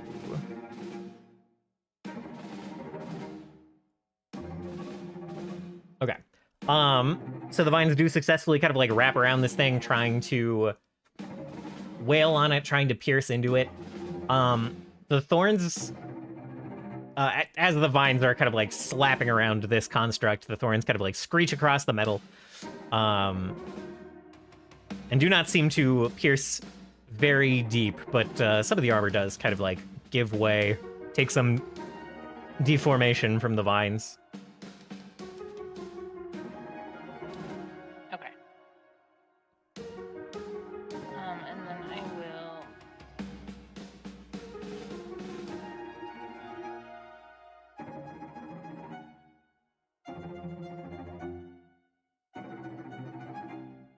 Well, now you actually gotta remember how to get into rage. Yeah.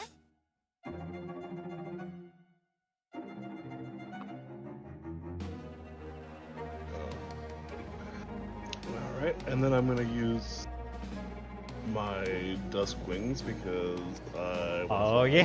Hell yeah! Let's go. Oh, yeah. Okay.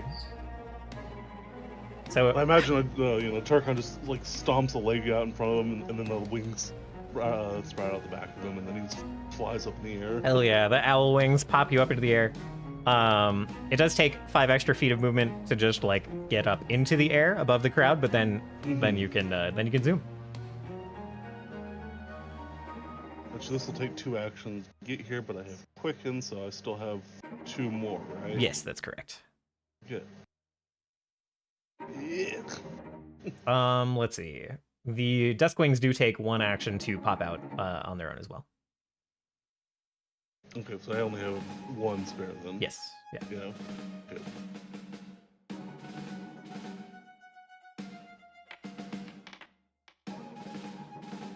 Ooh. Missed by 1. Well done. You like line up the hit, and it kind of like just pops up one of its arms and just like takes the blow with one of its arms and kind of like softens the impact, and you are not expecting its form to be quite so hardy as you smash into it. Seems like it will take some work to get through this thing's armor. Cian, go ahead. Back to you. Okay. Who would benefit the most from being turned invisible? Good question. No one gets like Not sneak Turkon. attack or Turkon will just come out of it. It basically gives the same bonus as flanking for melee attackers Okay. for 1 attack.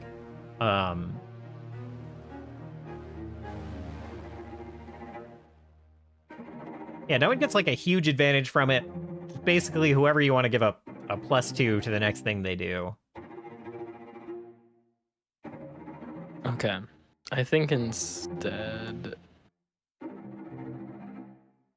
it's probably best if I just do Courageous Anthem now. Give everyone a +1 to everything they do. That's a good choice. Yeah. Can I still use that crit roll? Yeah, that's fine. Oh, sweet. I was not expecting you to say yeah. It's the Sarah's birthday outfit. it's the same. I don't want to rob you of the natural crit just because, same roll. Okay. Sweet. So everyone has that for 4 rounds. If it was an attack or something, probably be a little bit different. But the situation of playing your song up there versus playing it down here, it's fine.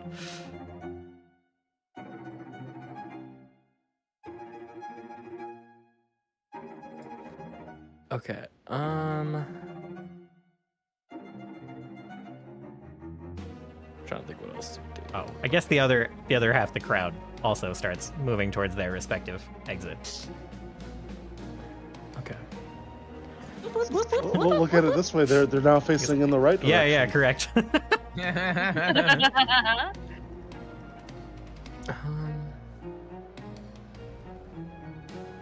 Where is... Not all of them Gotta be are. some that want to stay and watch this. Yeah, though. not all of them are fully fleeing. All of them are giving this a good another 20 feet of space, but not all of them are like hard fleeing for the exit.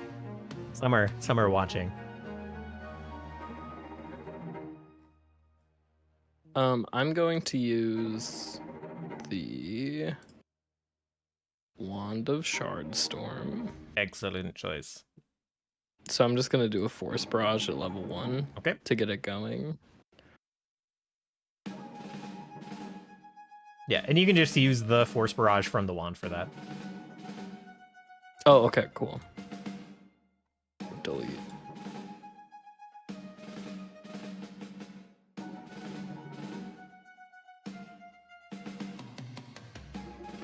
Is this a 2-action one? Yeah. Okay. It's not letting me use it. Just to go roll. ahead and roll the damage. Okay.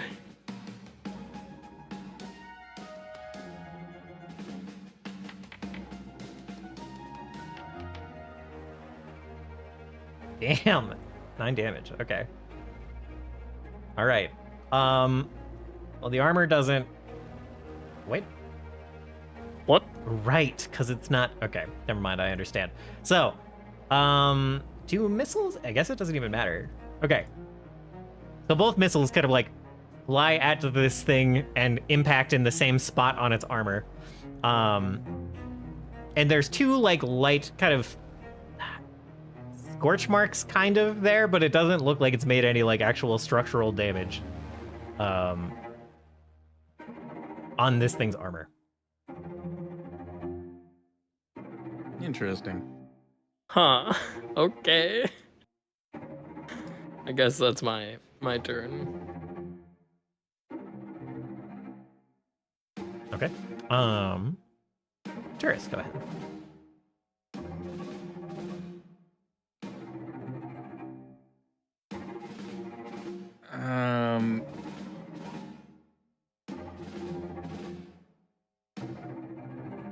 Okay, so I think it'll be okay. Yeah, this should be okay. Let me know if there's some physical problems with this. But Turris will like shout at the constructs like obstruction words towards Armis, and Turris will be like, Armis is no obstruction. In fact, pick on somebody your own size. I'm gonna cast Enlarge at 4th ring level. Oh, excellent. My body's not an obstruction, makes it even bigger. Correct. Wham. Oh my god. You're not the big robot in town. I am. I guess technically seeing this will push you a little bit because there's a wall over here. So pick which square of these, the 4 around the square you were in that you want to get pushed into. Oh my god. I'll go here.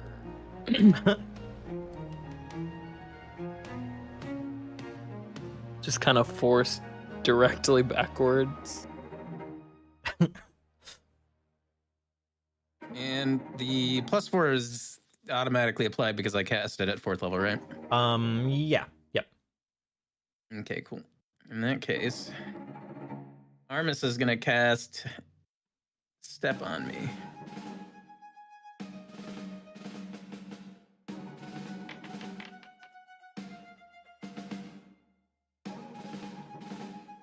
Do I want to reroll that? I do want to reroll that.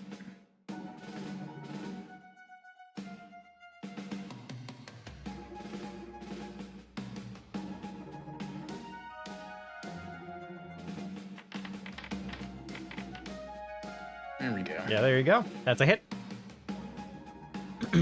+1 wouldn't happen to make that a crit, right? Correct. What now? It's +1 from Inspire from Scene's Anthem. But it's not enough to make that a crit. But Oh, okay. I'm still gonna go ahead and drag it on.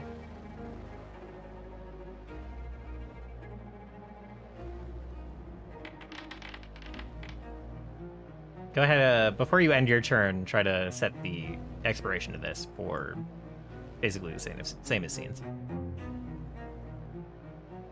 Like 4 turns or So is whatever. that 4 rounds? Yeah. All right, there's that. Is that doing extra damage too, or is that just Attack roll. Yep, 1 more damage. So I will add that.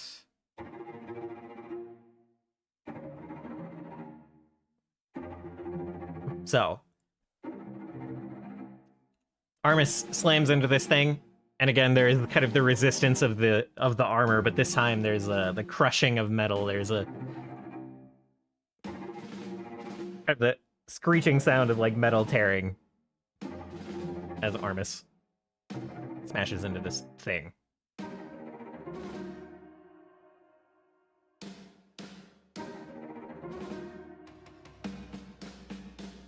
I love the concept of he did like the cross arms to block. Now he got big, and now he just brings his gauntlets down together on top of him. Yeah, that's my turn. I think we're still putting on a good show, guys. Okay, let's see. Yeah, now that it's his turn, let's see how good of a show it is.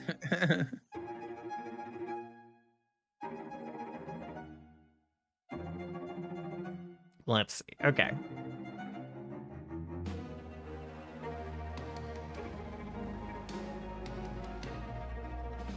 So you cast this spell on Armis. Armis gets big. This thing kind of like turns its head as you cast the spell, and then turns back to see Armis getting big and just smashing down like on top of this thing. It kind of wheels around and slides out from under Armis's like downward blow, and looks like he kind of like makes a motion to fling his sword at you, Turris. Mm-hmm. But the sword does not leave his hand. However, there's still this kind of ethereal blade that shows up in front of you. Ow. Oh boy. Uh-oh. And like pierces into your side. Is that regular damage or double damage? That's doubled already. So you can just go. That's doubled yeah. already. Okay.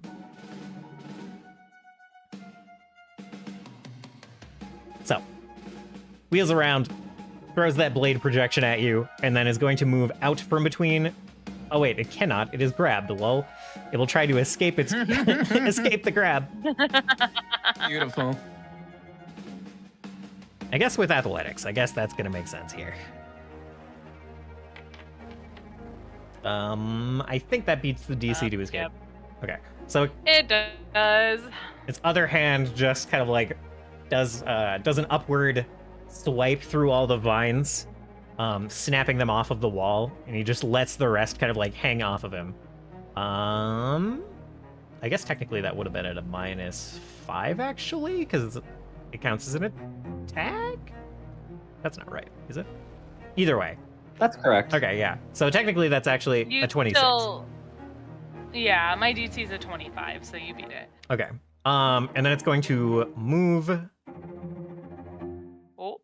Yep. You can go ahead and make that when he tries to move.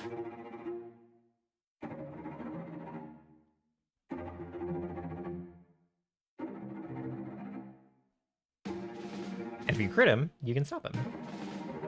That does not crit. It does hit.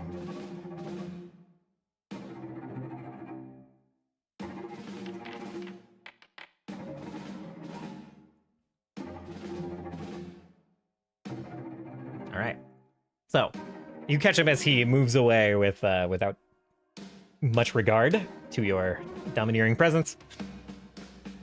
And again, are able to kind of like pierce your weapon into his armor and open up another wound on its metallic body that it does not seem to react to. But you clearly see the damage it's taking in this instance.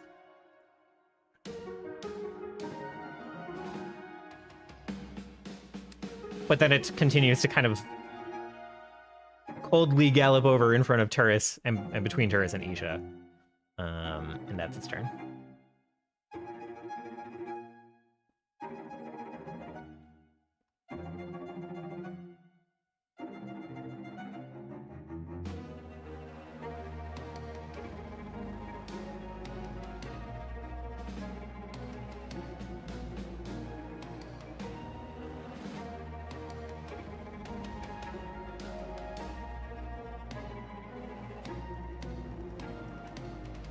Oh, okay.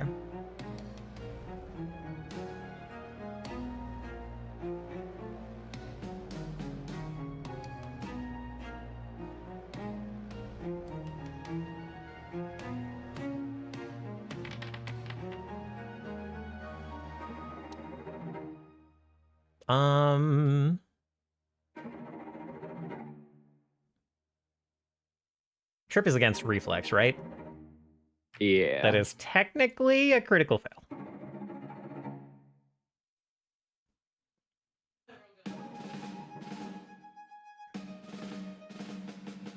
Trusting. Trying to have one Henry. I don't think there's anything in this that makes you immune to the you fall prone yourself thing. No, I'm thinking. Okay.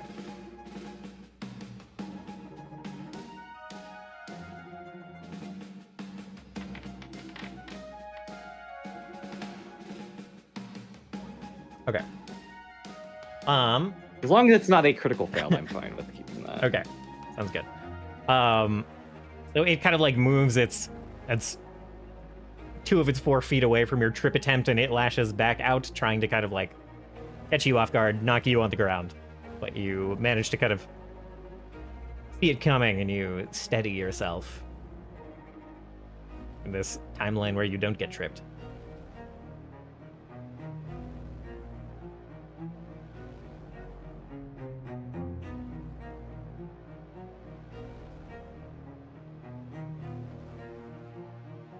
Yeah, I guess I'll use this last one right here. Okay.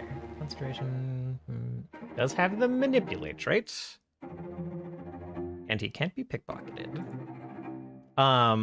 So you start trying to cast this, and he is going to lash out at you, determined to pull it over on you at some point. In this exchange, manages to get a hit. Does not interrupt your casting, but does hit you for 24 damage. Oh, dagnabbit. Hi. Can I do something retroactively because it's new to me and I haven't had a chance to use it yet? Possibly. Creature within your eidolons reach use minute. Oh, okay. Makes a melee strike against the. Sure. Yeah, you can take the attack. I don't know what I'm gonna do if it manages to interrupt the move. He just throws his gauntlet at him from there. It's fine. We'll just say it can't interrupt the movement because it's late, and it would be a lot to roll back. But That would be fair. I should have realized ahead of time. It's just new. But I will be surprised if you get a crit anyway. So yeah, just go ahead and roll a regular attack on. And Steris, I think. Oh, let's see. So he needs to also make the will save against this spell. That's my bad. Gross anyhow. Nice. Wait, Oh. that is nice, right? That was one of our guys. Nope. No. That's his dagnabbit. will save. That was Sorry. one of our guys. Dagnabbit. The dice roll Nope, got that eaten was- for me, but It did. we all saw the swirly effect. So We did. It's still on my screen, actually, haunting me. oh huh. Oh my gosh. Forge is bugging on me right now. Okay.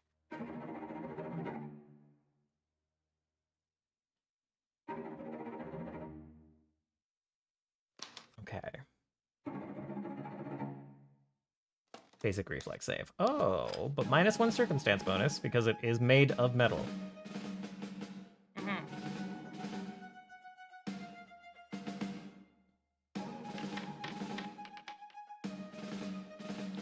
It's still Is that a good thing or a bad thing? regularly succeeds. You still and so he'll still yeah. take damage and still be clumsy as a result. Let's see. That is not halved yet, right? Yeah. No, it is not. That's full. Okay. So half Oh, that. and since it... Okay. Unfortunately, it doesn't take damage, so it is not clumsy. Oh. So the strike kind of hits its metal armor, and you can see the lightning kind of trailing over its body and like down its legs into the stone, seemingly not affecting it.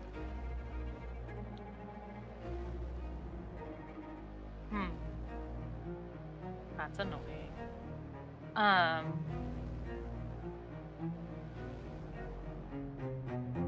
Constructs be like that a little bit. Yeah. I Okay. couldn't tell. Is it weak against electricity or strong against electricity? It Well, is. nothing It happened. is. It seemingly is neither, but it's rather sturdy body.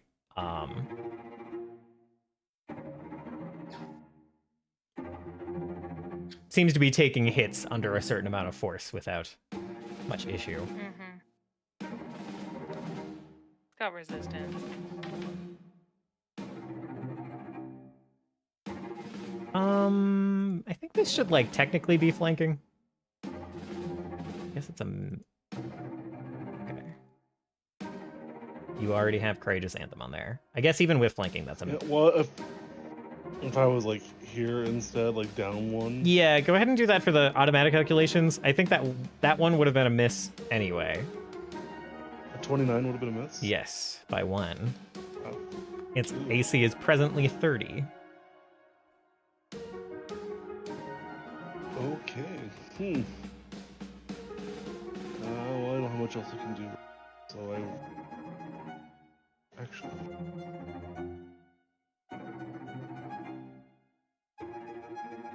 Does the spell count as a range attack, by the way? If it has an attack roll, yes. If it's got like a save, if it's a reflex save or something, then it's not an attack. I'm gonna try to grapple. All right, go ahead.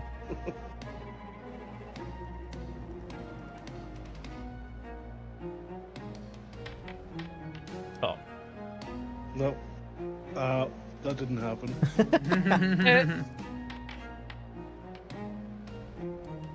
Much better. Oh, Whew. it just succeeds. All right, there you go. You hit its fortitude DC of 18, and it is once again grabbed by your tail. All right. Scene, go ahead. Okay. Oh wait, I get to blast a projectile. I will let you. There's just no way that a single force barrage beats its current hardness. So That's fine. that missile flies out So and slams into never- its armor. Yeah. And again, just kind of almost impacts ineffectually on it. Okay.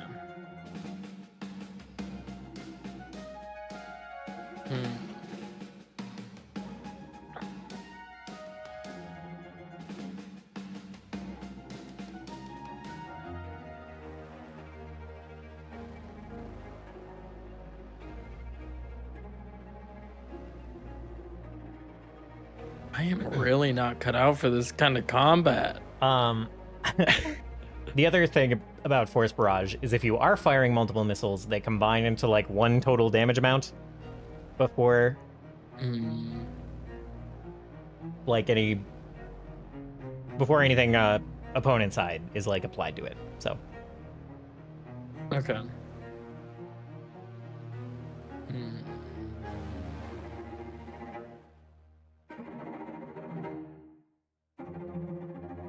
I'm just gonna go for a level 3 Force Barrage then. all right. 3 action 1. 3 action, level 3. Okay. So I will roll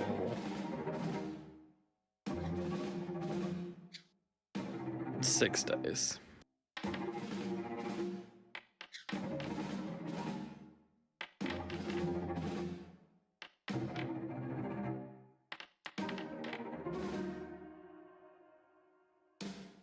One, 2, 3, 4, 5, 6. Okay. That's 10, 19, 29. Okay. So, this time, 6 missiles come flying into him. And the first few don't seem to be having an effect. Like the first couple of pops, really just the first 2 pops, kind of like slam into him ineffectually, but then the third one, finally, he like stumbles a little bit. And after the 4 more slam into kind of the same spot, he like steadies itself. And you see that there is, in fact, a hole blasted open where all that force was concentrated. Sweet.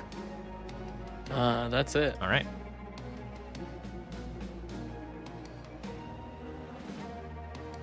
Okay, so it seems that electricity neither hurts nor is resistant to it in general, right?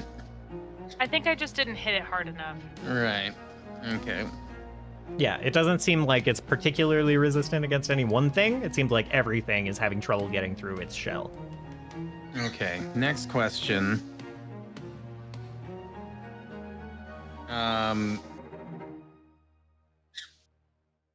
If I use a lightning attack since it's grappled with Turkon, does that present an issue with Turkon at all? Nah. Most spells aren't gonna like splash like that unless it's very obvious in the description. Okay. It says through the foe anyhow, so.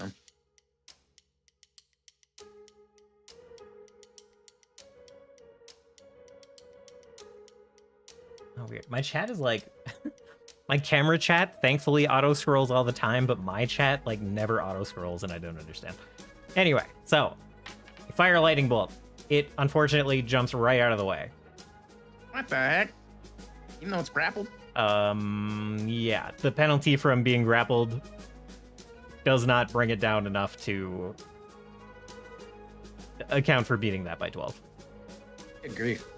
Okay, well, that was with an act together too, and Aris is gonna make the move over there at the same time. Okay. You have Inspire on you, okay. Yeah, so that would have still been right on a critical success for him, unfortunately.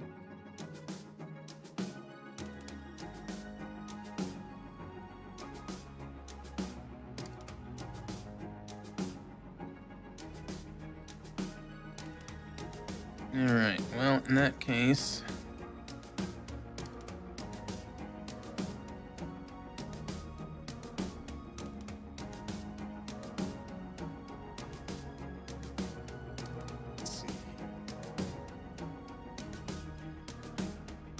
I'm gonna cast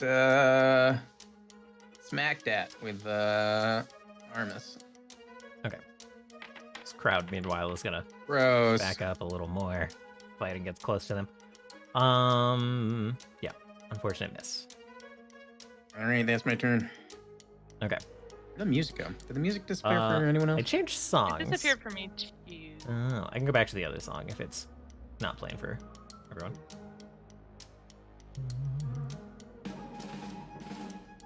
There we go. Okay. Okay. Grabbed again.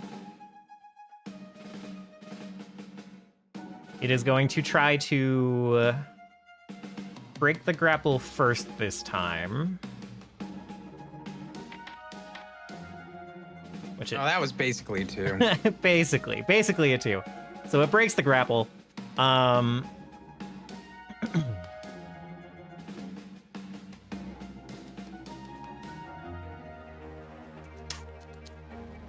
Let's see. Yeah, let's see.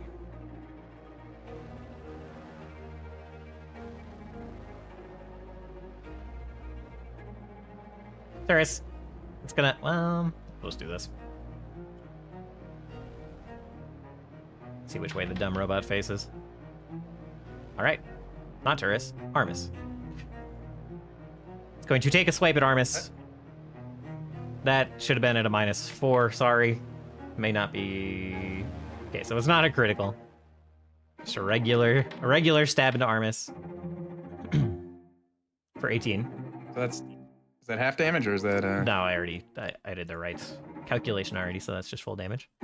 Okay. And then it is going to try to kind of tumble on through, squeeze through this space between Armis and Turkon. I think that's against everyone's... I think that beats... I don't remember if it's Fortitude or Reflex, but it wins against both for both of you. So it will roll kind of through here. That is 5. Oh. Let's see.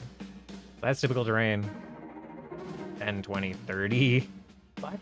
Spends all of its movement to roll through and get here, and then kind of about face and like hold a sword towards Turkon, hold a sword towards Armis. That doesn't count as a movement, so we can't use our reactive. It is a move. It is a move? It is a move. It is a move. Do tumbles provoke? Yes. Okay. Then go ahead. I thought Anything that has the movement tag is a move. Tumble through has the move tag.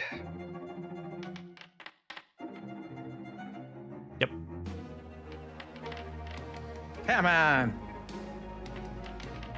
Turkon's dice made mine stop early. I demand a reroll. 27. All right. Smash the back to Corbin into this thing again. The metal gives way. Poking another breach into the armor. This time pretty close to the seam. Yeah, you should go ahead.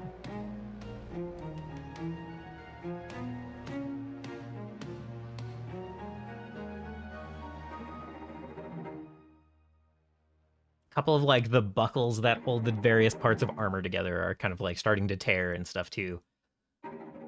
It's not moving around as smoothly as it was a couple of rounds ago.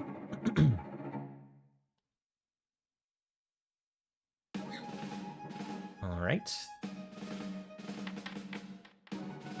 It's just rolling really well. Rolling really well on these saves. He is rolling really well. It's hitting above a 10 a lot.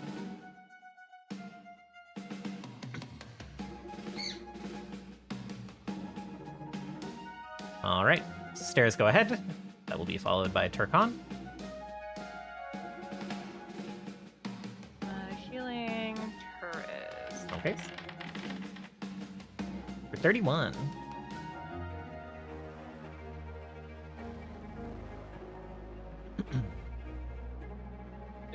Excellent. All right, reflex. Which it is unfortunately quite good at. Oh. That's okay. Oh, it's not grab Oh, either. not My you, bad. Therese. I had the other guy Yeah, targeted. it That's says weird. his Okay. it says his name listed there and everything. Okay. Says his name for me. I guess it's unnamed for you guys. Yep. Unaffected. Alright.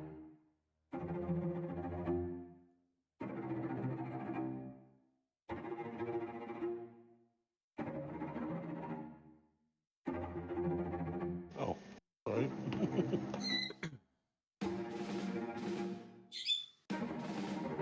Cena will be you after Turkon. Ugh.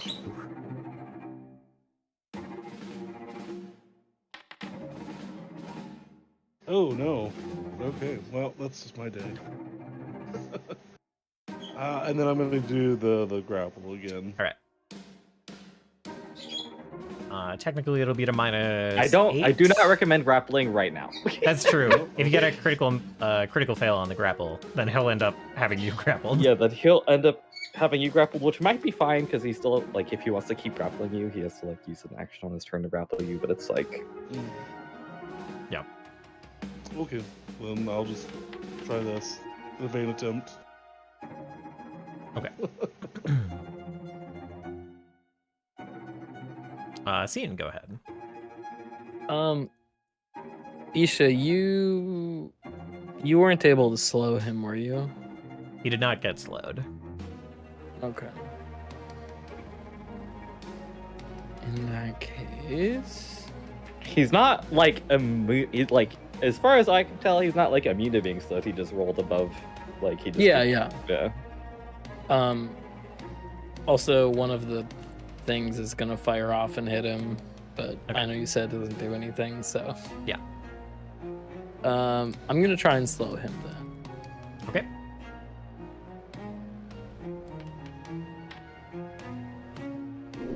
Well, that there's a crit fail.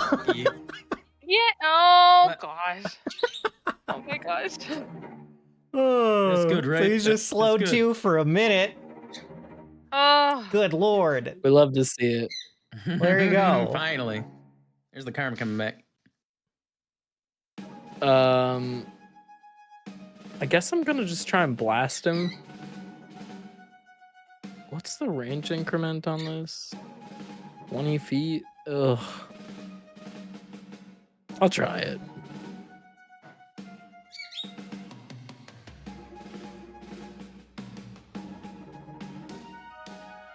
Yikes.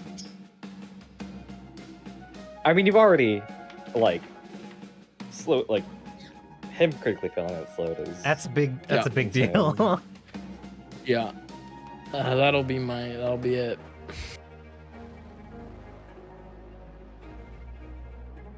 All right, let's see here.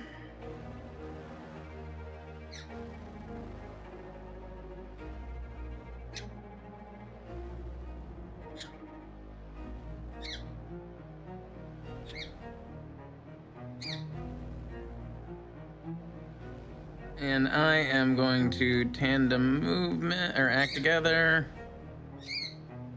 to boost Eidolon. At the same time, I'm gonna have him. Can he go here or is he stuck right here? You can move one more. It's kind of like half in the space, half not. That's fine. Okay.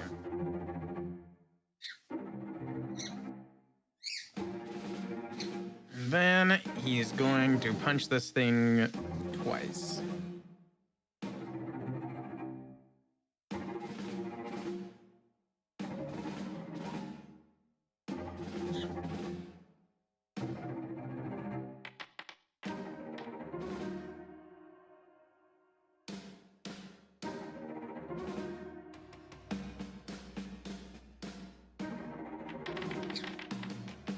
Come on. Unfortunate. Happy balls. Well, that's my turn. Okay. It kind of like slowly in a jittery manner, hindered as it is, it's going to keep kind of backing up towards its perceived tactical advantage at the top of the stairs, which I guess provokes an attack of opportunity from Olivia. And then that's going to be his whole turn. He's just putting himself in a position where he Come on. where he can't be surrounded as easily.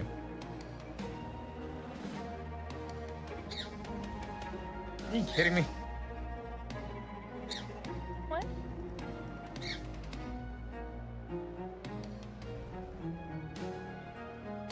All right, you should go ahead, followed by Steris.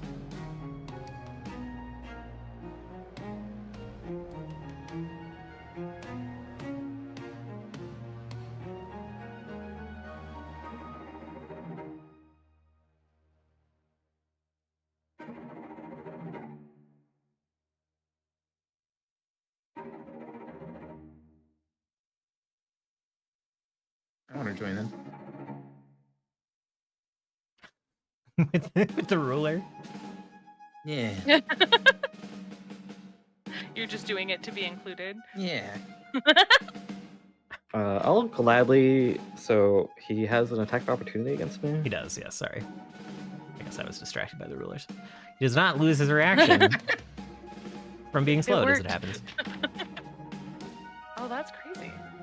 So I do have a bonus of +2 to my AC right now Okay. from attacks of opportunity specifically. So this is just a regular hit. Yeah.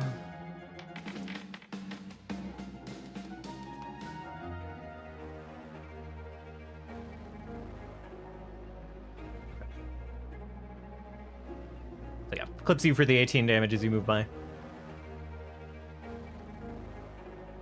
Whoa.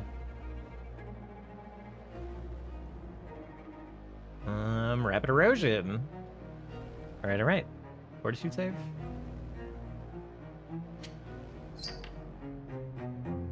Regular success.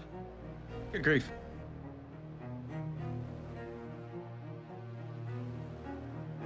In fact, depends on. It is a construct.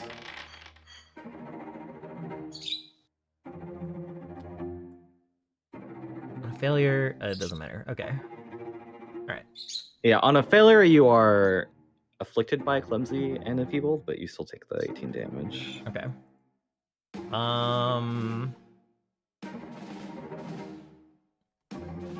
That is fine. Okay. That's a weird one to describe with hardness. I guess the surface sheen on this metal kind of like loses some of its luster, kind of looks a little time worn, but isn't actually any weaker.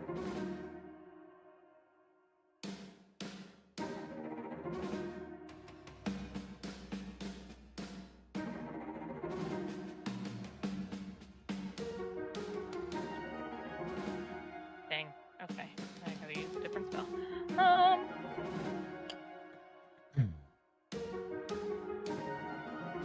Santa strip. Okay. Still a regular success. But a little... Unfortunately, kind of the same effect where the lightning just kind of like... Yep. Trails down his armor.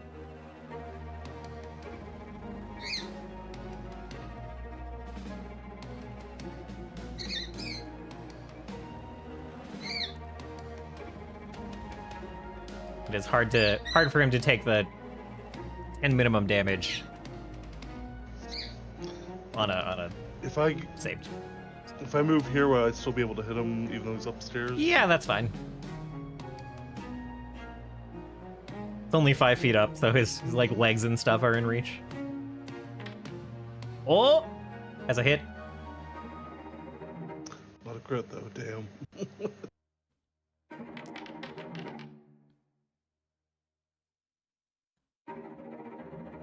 All right. So, you smash the Becta Corbin into it again. And this time you get quite a bit more purchase on the hit.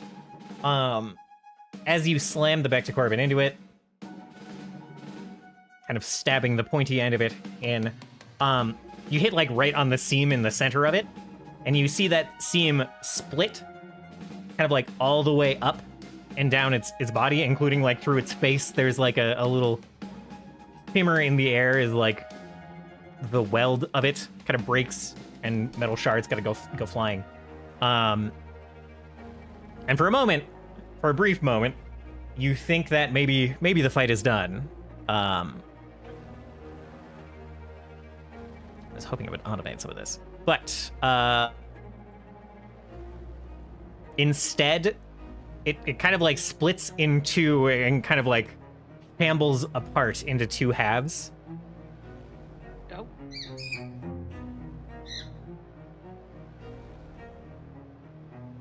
My game is being goofy. Okay. I might have to reload the page. Mine's been goofing too. Yeah, it's like not letting me open the settings. Let me see if I can... Weird. Okay, yep, I guess I'm gonna refresh. I apologize. But it splits into 2 halves. And Turkon, one of those halves, like, keeps staring at you and, like, raises its sword up, the kind of, like, left half to you. And the other one, Isha, its body kind of, like, orients itself towards you, and it is now two different constructs acting somewhat independently. Well, they're so tiny. Yes, they now take up the space of a medium-sized creature. So this one is twin body left. This one, oop, that's not right. It would be really funny if they were just really wide creatures. That would be funny. Just 2 horse-length constructs. Yeah. Turkon, now there are... How does it stand up? Now there are plenty of... Those are the horses that Isha bought. There's plenty of vulnerabilities in the armor now that it's not a single cohesive unit. Okay. Am I still able to hit them? Yeah. You have reach, right? With the Becta Corbin? I remember it saying that somewhere, but I can't find it. Oh. One of them will still be next to you. That's... What the fuck just happened? Why is my game being so weird? Turkon, I'm gonna move you a moment. Okay. I've lost one of them. Oh, there's some weird... Well, I see them both. There's some weird stuff going on. Okay, alright, I am able to move them now. Okay. Jesus, that was weird. Okay. Does this count as a second multiple attack? Yeah, it will, yeah. Oh my god. Oh my god. Oh yeah. Oh yeah. yeah. Let's Finally. go. Hilarious thing, the armor, the hardness on a construct like this is broken immediately on a critical hit. So if this could have happened earlier. Okay. Pretty much. The lock is out of reach, Moto. All right. So you, Jesus This lock is out Christ. of reach. This So you lock is out of smash reach. This lock is out of reach. into this lock is thing. out of- And this time its armor crumples significantly under your blow. The stability that it had a moment ago for this follow-up strike is just not there, and you leave a large hammer-sized dent in this thing's armor. If I push it into the other one, will that cause more damage, or will they I just think move? it takes the absolute minimum of fall damage. It'll split 5 damage between the two of them, so it's not like a lot. Okay. Well, then I'll just pull this one over to the left. Okay. One.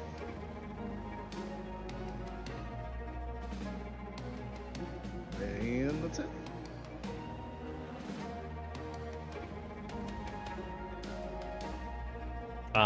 Scene of action, your turn. I get a force barrage dart. You do. That's gonna blast one of them. Roll the damage. Yikes. Not good. Doesn't matter which one you hit because they will both take the 3 damage. Oh, it's Oh, really? nicely linked like that still. That's cool. Okay. I don't know how it automated that. That's tricky. Yeah. I'm going to use force barrage again. And I'm just gonna do a level 1. So I'm just gonna roll 3. Okay.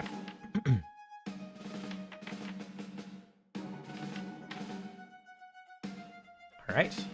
Blam, blam, blam. The bolts all kind of like curve around the hard part of its armor, and like slam into the back, slam into the weak points, and just chip away more and more at this thing. And that's it for my turn. Is it even going to get a split turn? It took so long for its health to hit half, and now it's just gonna fall. I'd like to think the answer to that question is fireball. No. All right.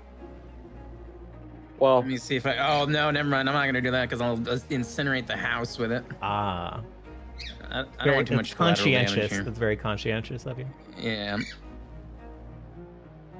Or I'll just have everyone just take damage. No, it's okay. How do I? What do you mean reload application? How do I get this there? Oh, there we go. All right, so we're not gonna do that.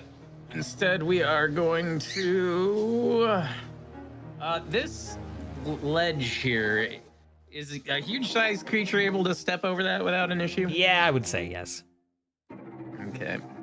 I'm just gonna say that you could do it right here, and it would be totally fine.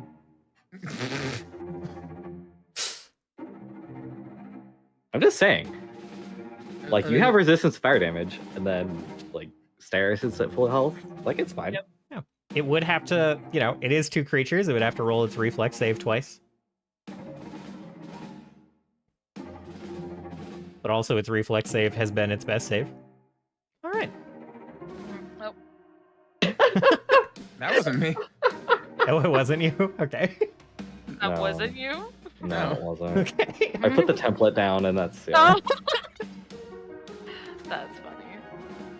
I'd rather not fireball my teammates if I can help it either way. All right. Even if statistically, Wow. it's the best choice.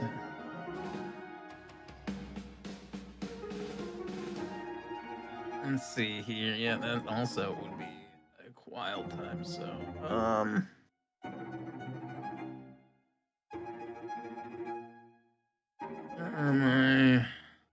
I'm not on Turris. Is that why?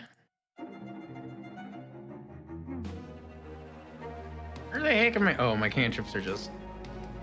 Wait. Am I not looking at Turris? Where are my cantrips? I see him. Just at the top of your spell sheet? If you're Yes. using the little cheat bar, the cantrips are behind our tokens at the top of the screen. Yeah, I see some Oh, of I my. see him. Oh, there it is. Yeah, it was collapsed. That's what the problem was. Okay, I'm gonna make a little more of a conscious choice here. And I am going to Caustic Blast them. All right. Should be able. Oh, can I not get both of these guys at the same time? You can, yeah. If you the templates for 5 foot are a little weird, but if you put it in the middle, it'll hit both. They both half damage. So. Oh no. And they only take damage once, even though they roll their reflex twice. So I'll leave these still got half damage. Yeah.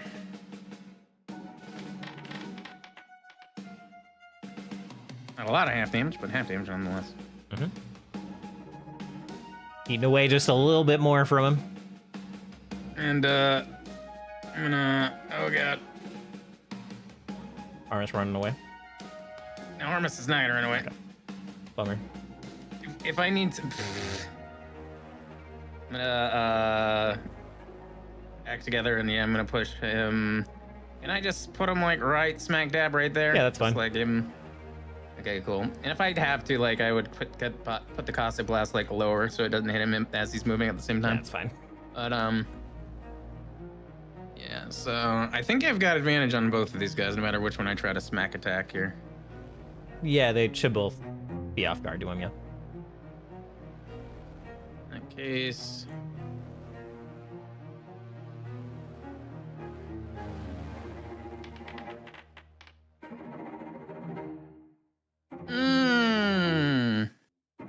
Jesus. All right.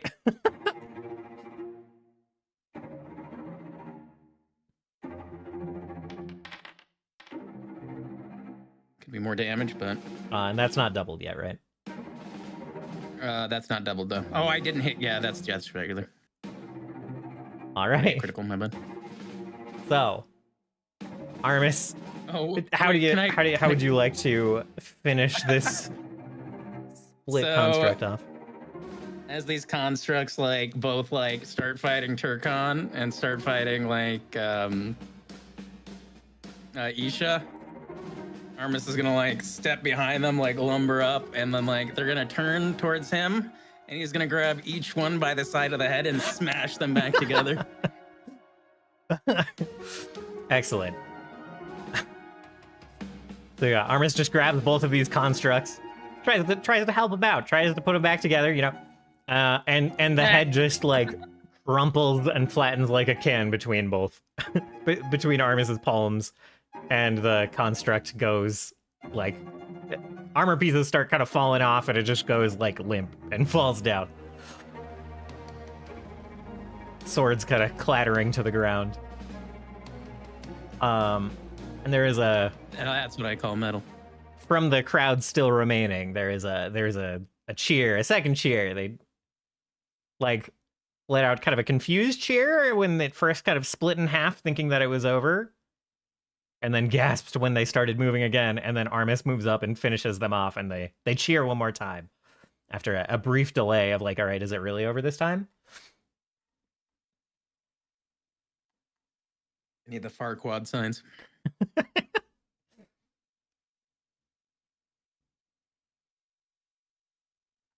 And yeah, there's just a sustained cheer, a sustained clapping, as you guys finish off this construct.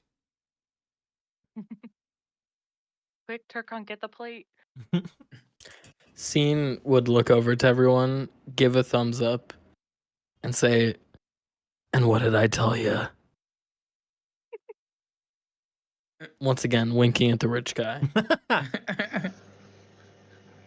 I'm gonna rip off one of the plates off of these guys and just use it as a collection plate. Just put it back. Excellent. Armis, in a big bellowing voice, say, "Now that's what I call an encore."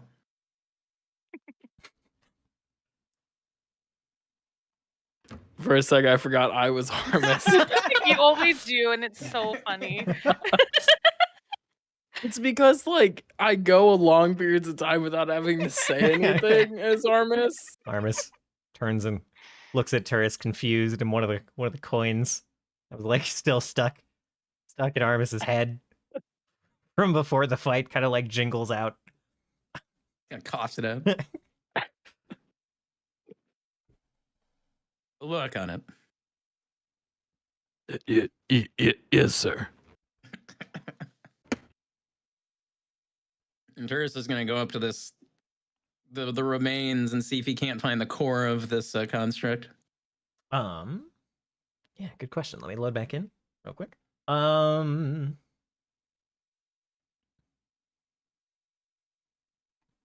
That can't be pickpocketed. That can't be pickpocketed. That can't be pickpocketed. That can't be pickpocketed.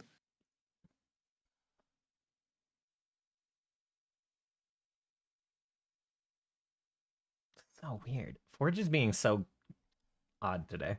It's being kind of buggy today. Yeah. What are you looting the clock You tower? should. Okay. So you start to look for the core of this thing.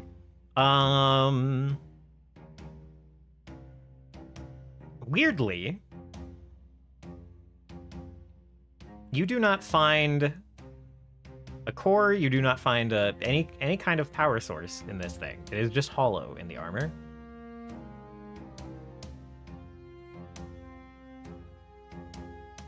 And I guess other than when you turn over both sides of this shell, there's like this faintest kind of blue ethereal wisp of smoke kind of trailing up from it, kind of from the edges where the weld was, and then going kind of like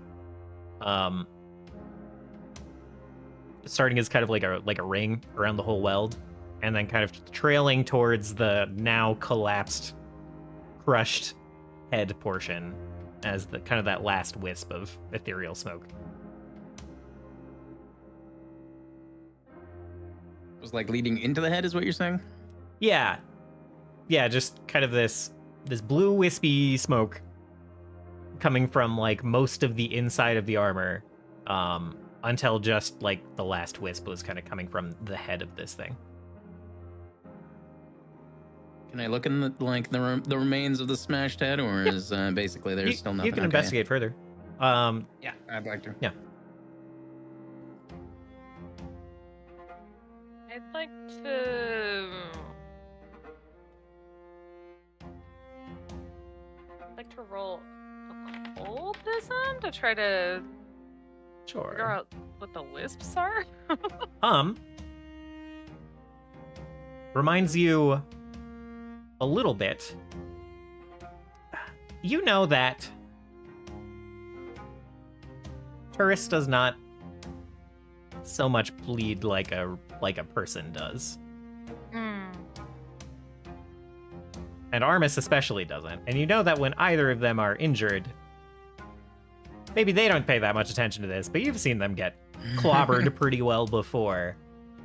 And this kind of ethereal hemorrhaging looks very similar.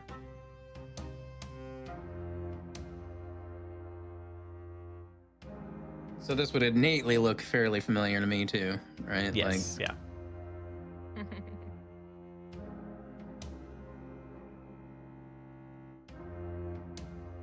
Okay, do I the perception to look in the head, or Yes.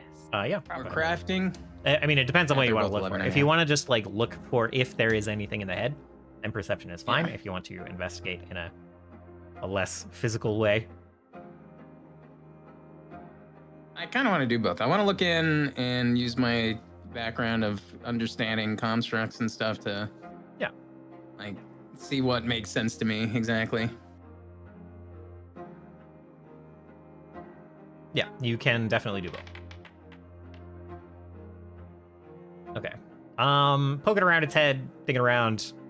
There's really nothing there that would like power this thing or make it function. Nothing like that. Are there any like runes or anything inside of it?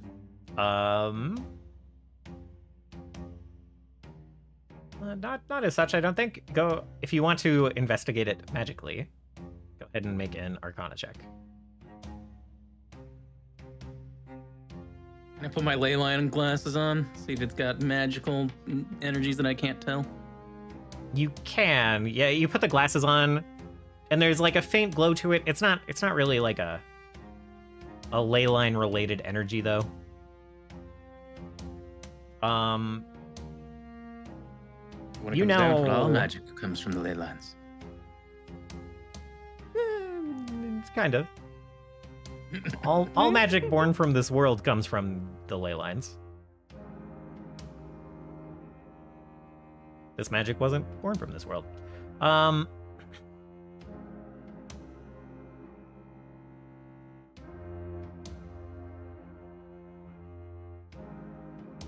You know that this thing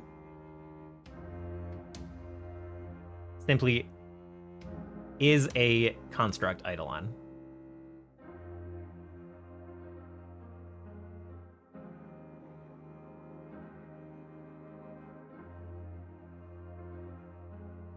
Yes, but a rudimentary one at best, honestly. Of course, of course. Does that mean that its master is nearby somewhere? Well, probably not anymore.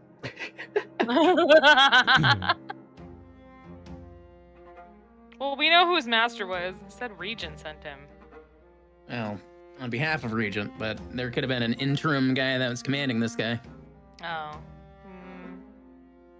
Would that stand to reason? Like that there was another entity around commanding this thing? You know that that would have to be the case with Armis. With like you and Armis. Mm-hmm. You don't necessarily know that that is the case here. Okay. I'm gonna have Armis scoop up the head remains, and I'm going to bring that back later for further study at the tower. Okay. And yeah, as far as kind of investigating this armor, this isn't to say it's useless to bring back, but it is mostly just a shell that kind of like eidolon essence was kind of put into. You know that Armis's whole body would normally return to your tower. Doesn't seem to be the case here for some reason. Interesting. Seems like just that ethereal essence was going somewhere, and the shell has been left behind.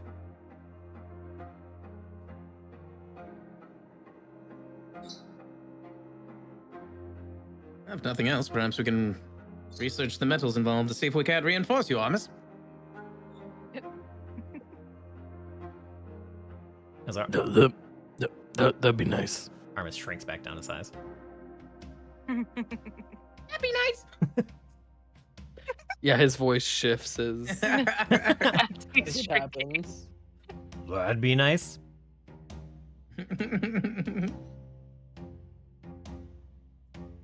All right.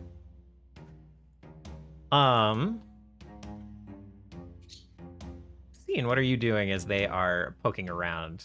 It doesn't look like you are poking around at this thing directly yourself. Sorry, Isha.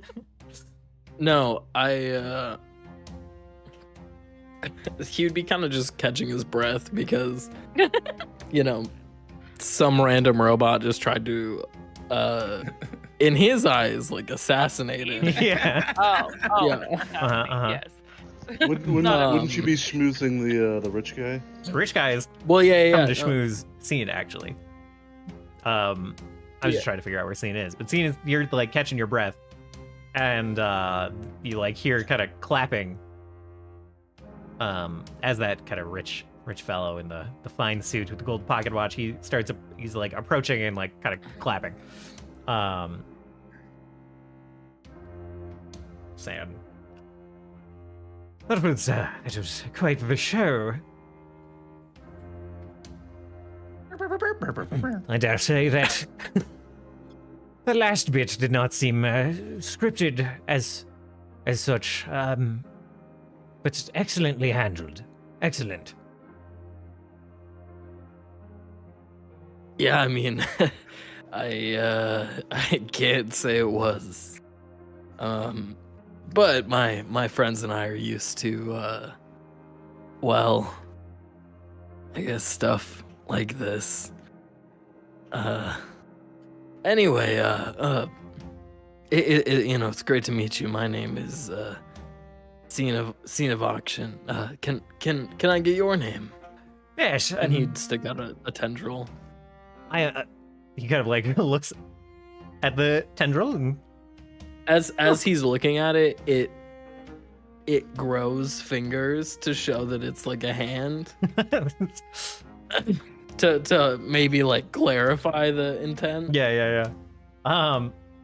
So he like automatically goes to like take your hand and then kind of like pulls his hand back when he sees that it's like a tendril that he's gonna shake, and then you turn it into a hand, and he kind of like gingerly kind of puts his hand forward. All right, O'Shea, that's quite. Your whole performance and persona is so unique. Not something that we see in this area often or ever. Watch out, he's a monster fucker. He shakes your hand. Let me hide in here with you, Isha. I can't actually move anywhere. The doorway. Yeah, Scene would like chuckle to himself and be like, well, what can I say? I'm a performer through and through. And he would like kind of like form his body into like random shapes. Just like square, triangle, whatever. Well, that is very amusing. If you ever want to come and perform again, or regularly even, I could arrange shows for you. Private parties, perhaps. I would love to book more work. And he like kind of like takes out his coin purse and starts like pulling out some coins. And he's like, consider this a payment for today and a down payment for a future shows.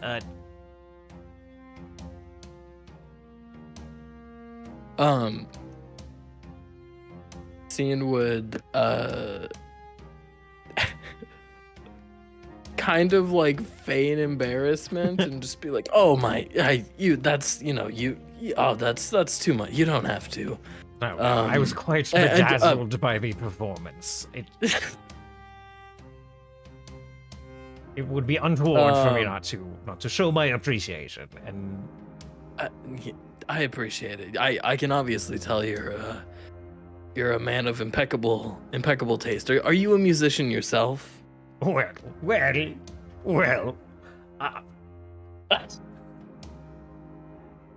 I dabble. My mom made me learn the piano when I was young, but I've kept up with it. And he'll give you 15 platinum pieces. It's not much, but it is what I can give for now. It's what's on me.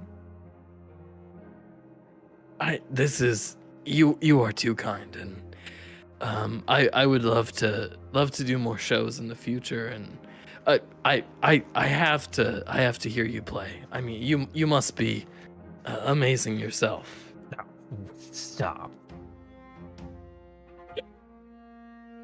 That means keep going.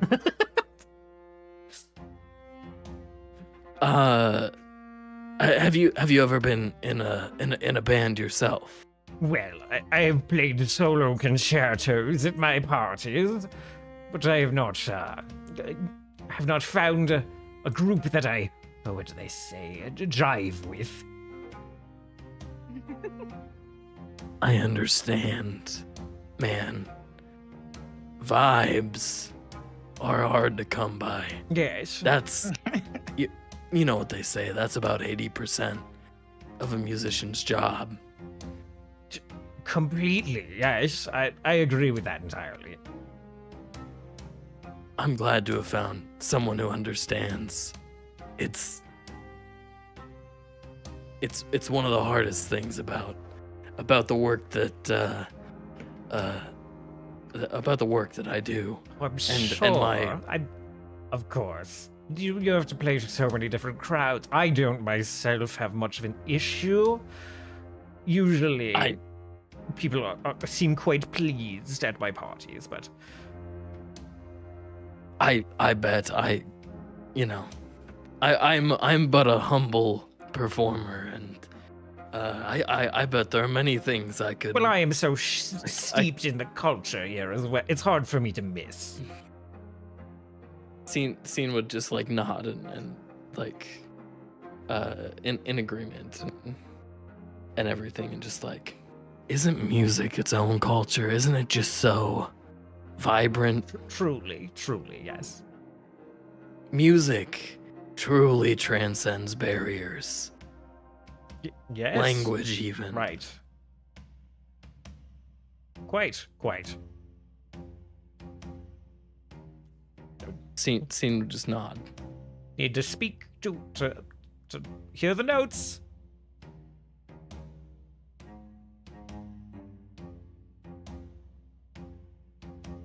Sorry, say it again. What? Don't need to speak to hear and understand the notes.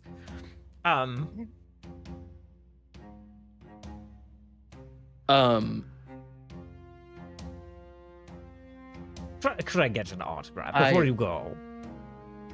But before he asks that, who are some like well-known musicians in the classical I guess like community that people would know, people who are involved in music?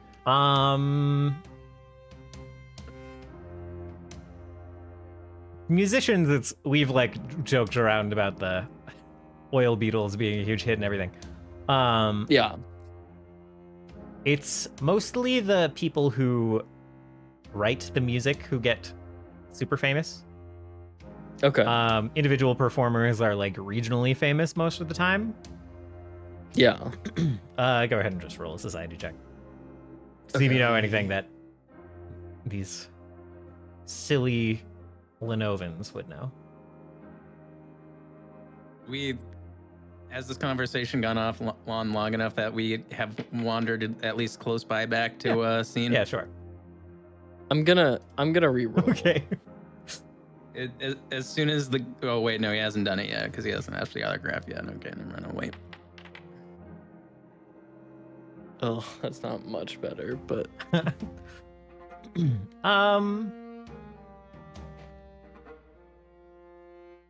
yeah, I guess you're not sure of specific musicians who would be famous up here. okay. Scene, what Scene would do is he would just throw out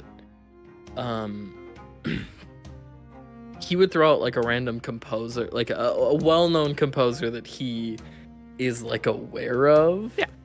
And be like, exactly what you said right there. That's what my my longtime mentor and friend, name drop of random composer. That's what he always said about music. Of course, I love his work, specifically the number 7 with the. Oh, with the, yes, no, number 7. yes, you know the one. Yes. Yes. And yes, let me I mean my autograph is nothing but a scribble, but let me Wait, Scene, I have just the thing. Hold on. So like, Arm is like listening to this, runs back to the body, grabs a gauntlet, runs back. Oh, that's Memento of the occasion event. perfect. You are an excellent publicist. Yes, I'm sure that this would go well on your mantle, and you can tell all your friends about how you were front and stage against this terrible fight against this beast. Oh, absolutely. Scene would sign the gauntlet, and his signature is just a picture of him winking. So it just looks like he has his. It's just a picture of him with his eye closed, pretty much. Yeah. This is perfect. This will go excellently on the mantle. I must be going. I have appointments to get to, but this was such a wonderful surprise. Goodbye now. Ta-ta. As he's about to leave, I would just like interrupt and be like, "Oh, do you have a contact card or some way that we can be in touch?" Ow.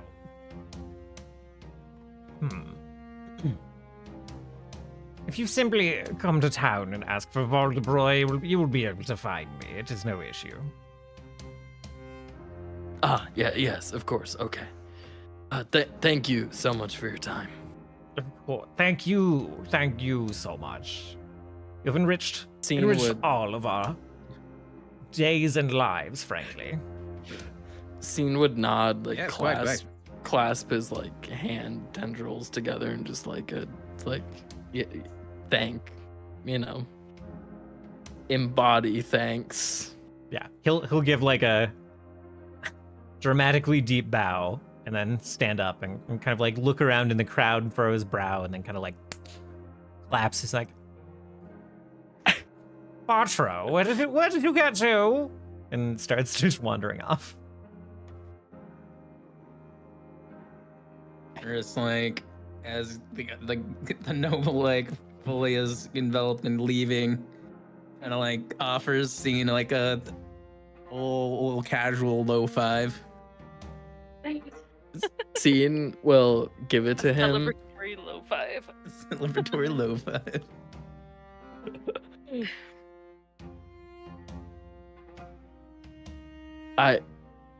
Scene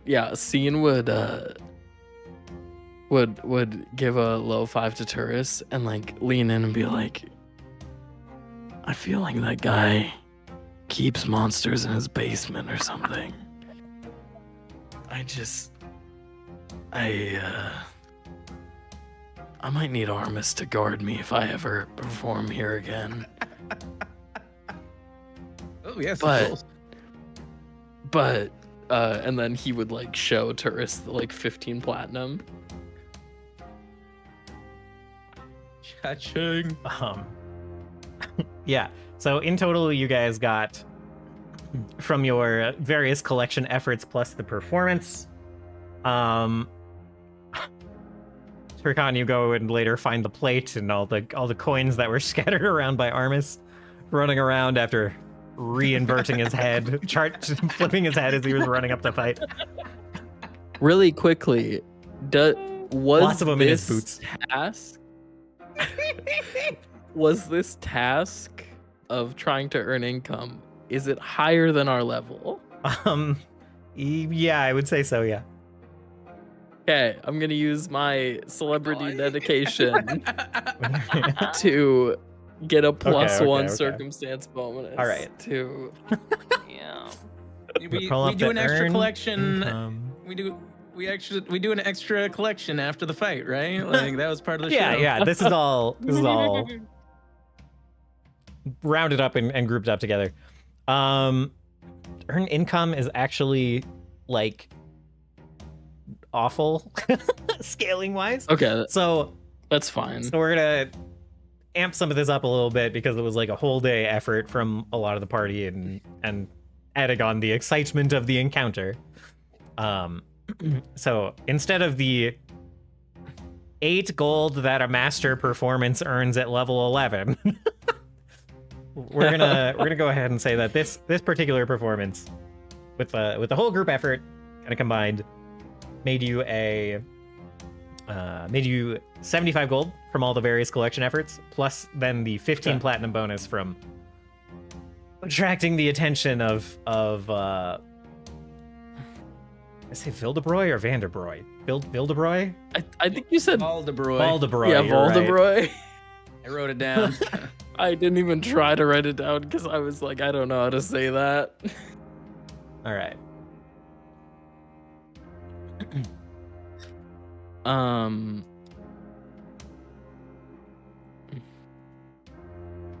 Yeah, so I guess they would when they kind of reconvene and go over everything. Scene would just say like, you know, we can do this however you guys want. If we want to use however much of the money to buy the resources that we need and then divvy up the rest. Like I don't mind. And before And he would just split it evenly. before we have that discussion, we should take a break now because it's very quickly going to. Ooh, man, quickly going to approach the end of the session. Jesus Christ.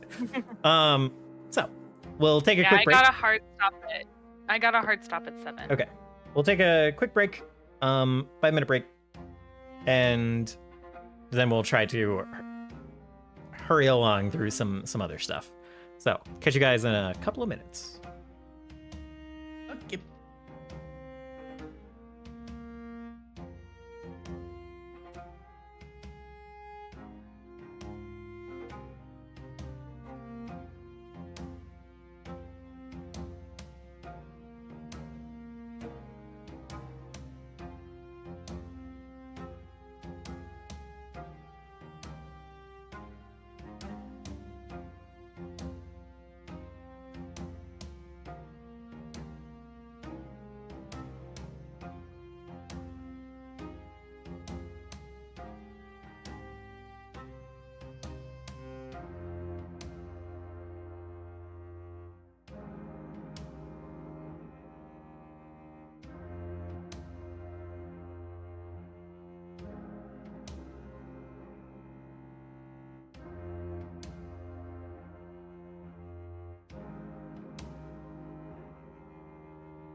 I am back.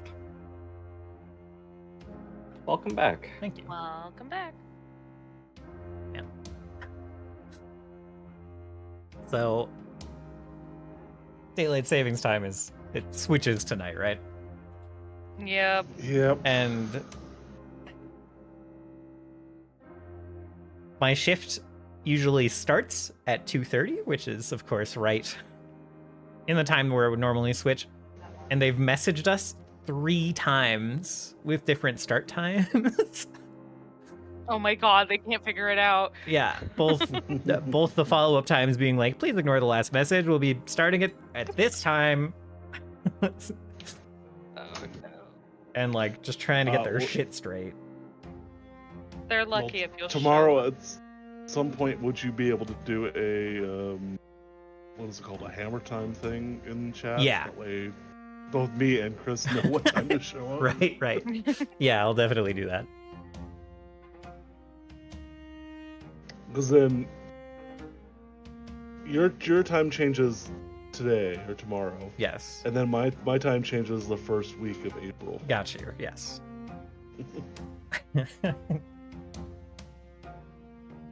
I feel like we've. That time of year. We just had a time change, I feel know, like. Yeah. 6 months ago. Yeah. I think it's like 4. Yeah, it's like November. or Yeah. Oh, okay. Not quite as long as I thought. Yeah. It's not Not for not us, quite for split them. evenly.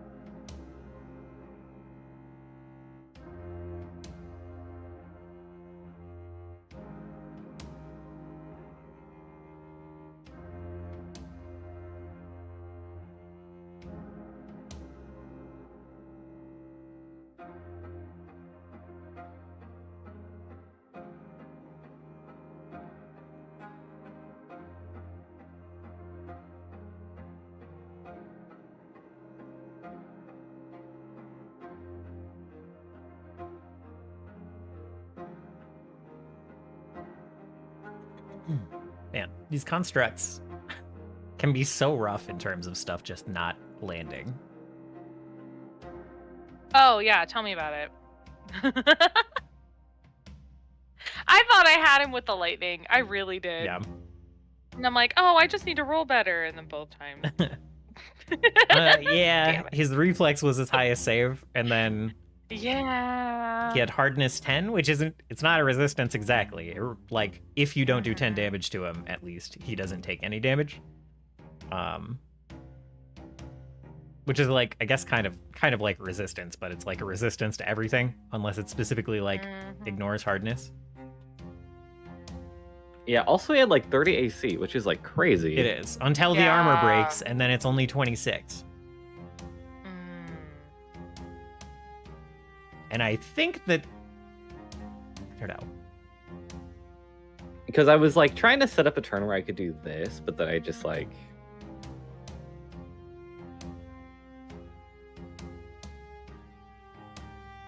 Yeah. he crits me on a 9, Right. and I don't get the AC increase when I'm like casting a spell. Right. I only get it when I'm moving. So I was a little worried about the 30 AC, and it was a little warranted. That took a while. yeah, constructs are like really, really hard challenges unless you are like playing people who know how to beat them, basically. Yeah. I don't know if the optimal thing is I just to like. hit it really, really hard. Yeah. Oh, that's not really how you beat constructs. You like the strat is that like you're supposed to like stack bonuses and penalties so you can get a crit. That's like the strat, but we don't have like a fighter. Yeah. Like we have a barbarian who like rolls pretty okay. Yeah. Welcome back. That is like the hard part, especially when the construct is like good at reflex, by the way, which is like crazy. Yeah. It's like not very common. Good at reflex, bad at will, but like immune to a lot of.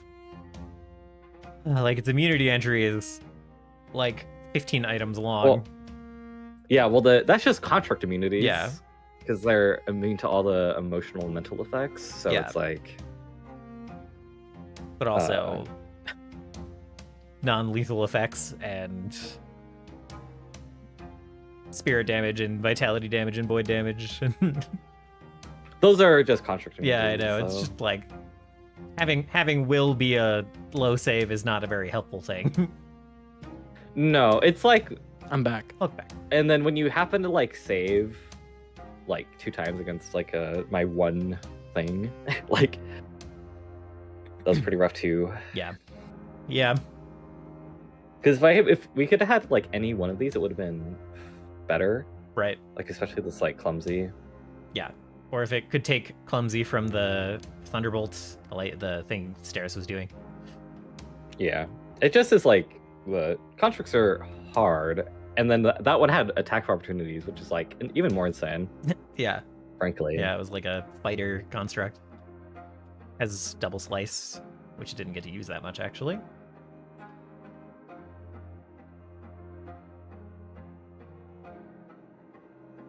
But yeah, in general, like our team comp is like the comp itself is not super good at like fighting constructs. So I could easily see why why we struggled there. Yeah. Yeah, it just takes a while the armor is up. And then he like fell over once his armor broke. So.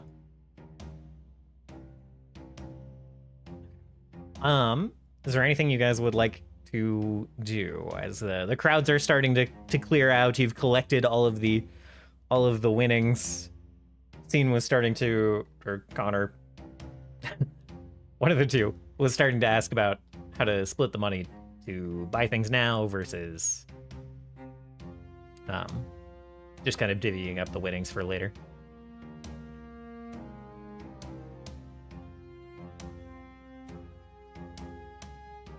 I guess it depends on if it was Konnor or if it was Scene, but I think we technically have the horses we need, and Agwin, was it? Yeah, Agwin's looking for a cart for us. Mm-hmm. Egg. Big did. Egwin's uncle, the governor, after that fight started, kind of like took off and is now, as things are winding down, like returned with guards kind of while you were talking to that noble, but kind of saw that things had calmed down, that you had defeated this random assailant. And they're just kind of milling around, making sure something else doesn't break out now.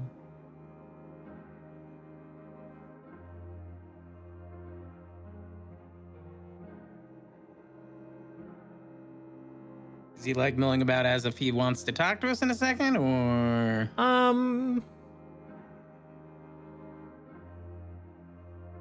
I don't really want to take up time with a whole scene about it, but he probably does come up and ask some tertiary questions about, like, what was this business all about?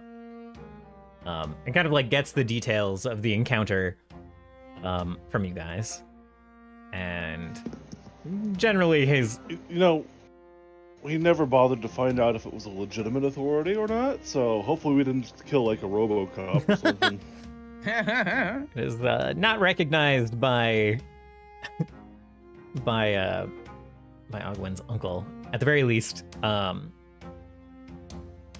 But the kind of general gist of what he says is like, all right, as long as it's no danger to everyone here, it's your own business, but please don't bring trouble here again. If you have more trouble in town, we're gonna have trouble. Kind of thing. But for now, he's content to just suggest that you move along quickly.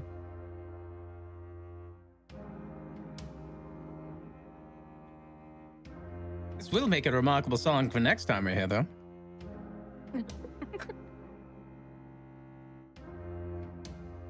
I'm sure it will, and if you don't attract assassins, I will be delighted to hear it.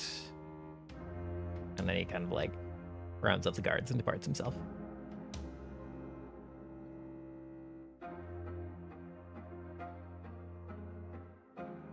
What town are we in again? Nelik. Like, we could call the song "The Metal Concert Clash" in Nelik. I'll leave it to the bards.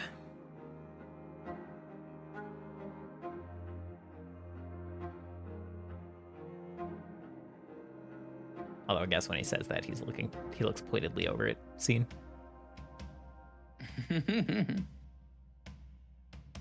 Hey man, I was just hanging out, sharing my music. He kind of waves you off. It's like, yeah, all right.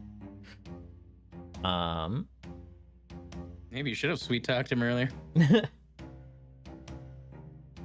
Currently, he doesn't know that you Maybe are I the just assumed. strangers that Oh. Ogwyn brought home. He's not fully briefed on what's happening, but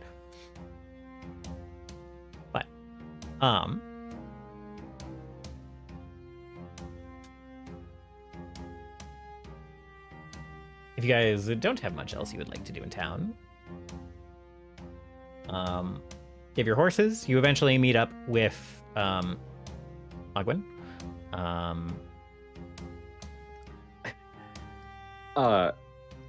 Isha will demand a platinum.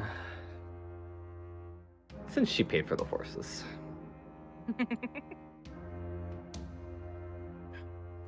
You'd hate to owe me a favor. Turkon doesn't want any of the money. I'll take Turkon's portion. Wow, everybody. Now, we should split this evenly. Including the price for the horses.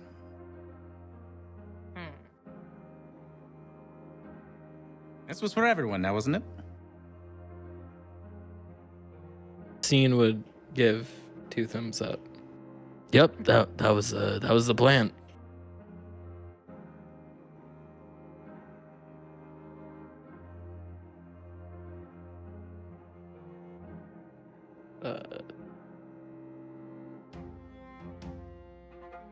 So it was like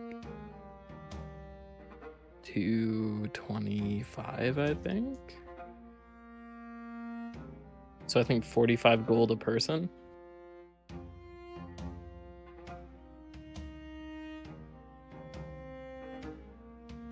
Is that right, Varys? Because 15 platinum plus the 75 gold. That's like divided 225. by 5. Yeah. Yeah. So it should be 45 a person. 45 gold or platinum? 45 gold. Gold, right? sorry. Okay. Is Turkon really not taking any of the money? He is not. Okay, Like I then. said, oh. I'll kindly take his portion. You will take all but I'm taking 1 platinum of his portion. I'll just I can re-divvy it. And what we have to do is just give each the money for the horses.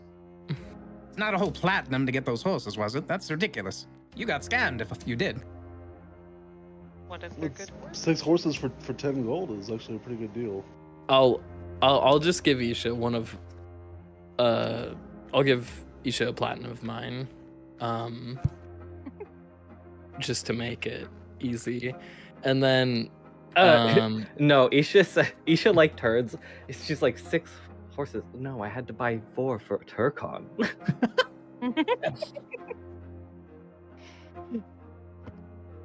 I'm Get a my own freaking- horse. That's my horse. Imagine a whole carriage with 4 freaking Clydesdales on the front for Turka. Actually, it's just a jumbo ox. Sadly, Not a regular ox, a jumbo ox. yeah, it's a special breed of ox they have here. how much silver is 1 gold? It's all 10. Oh. Okay. Yeah. So it's like 10 copper is 1 silver and 10 silver is 1 gold, etc., etc. Yeah. If we re-divvy it up for 4 people, it's 56.25. 56. So 56, and then 2 silver, and then 5 copper. Yes. 56, 2, 5. That's easy, actually. Boom.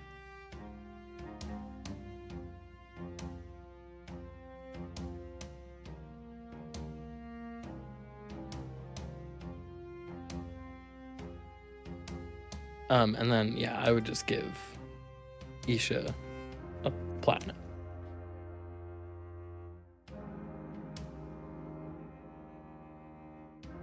Thank you.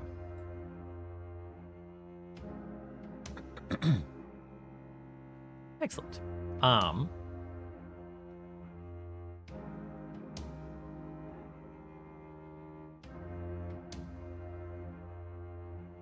when you do meet up with Ogwin, he says he's been able to negotiate for a large size, is it wagon? Carriage? It's called a wagon. Well, there are multiple.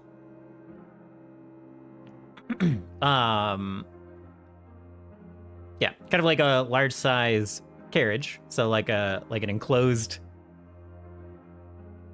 Basically, there are two options. There's like a large size wagon or a large size carriage. The carriage is enclosed with like cargo space on top. Wagon is just kind of open. The question is Turkon gonna sit in the wagon or carriage, or is he just gonna be on his ox? I'm sitting in the wagon.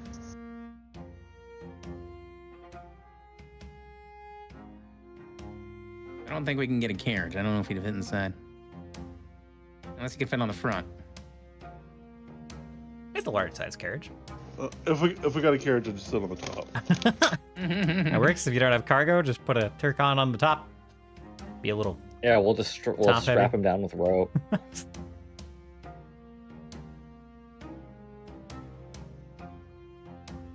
So we're just hooking up all these horses to the carriage? I think wagons and carriages both only require two. We did get scammed. I thought we agreed not to get not to get a I wagon. know. I didn't get scammed. Agwin's the one that got the carriage. We didn't have to pay for that.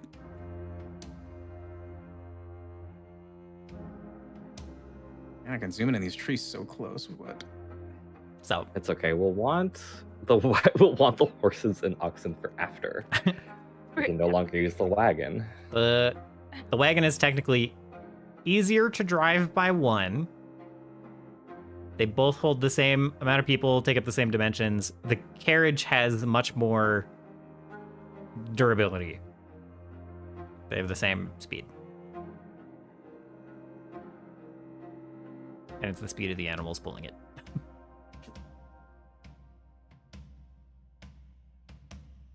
So the wagon is easier to drive. The carriage just has more armor. The wagon is slightly easier to drive. The carriage, carriage has more, more everything, really. More health, more AC. What do we think? Do we think that more everything is better than more good drive? How much more does it cost? Agwin got it, right? We just get to choose which one he got.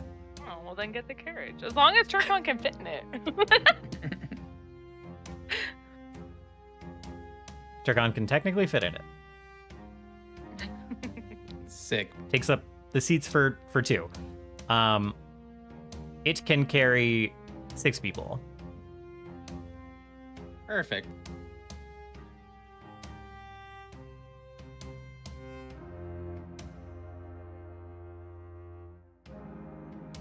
In fact, we have 6 people. How convenient.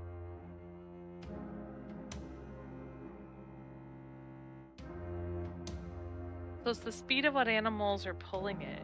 What if we have 6 of the same animal? Does that like It's the slowest does speed. it stack? Aw, damn.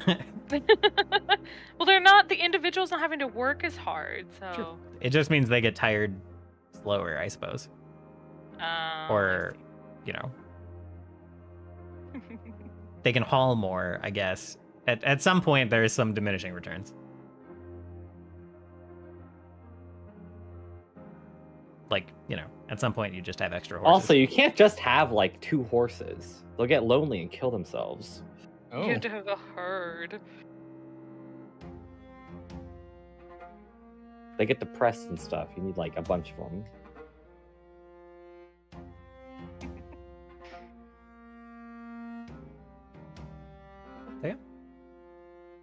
So carriage it is, large carriage.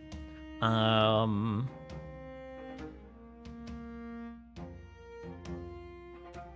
guys get a couple of horses hooked up to that. I don't know who's riding in the cart or the carriage, and who's riding on horses. Or I would be in the carriage. I don't know how to ride a horse with my snake body. That I did figure. You do have like hip bones.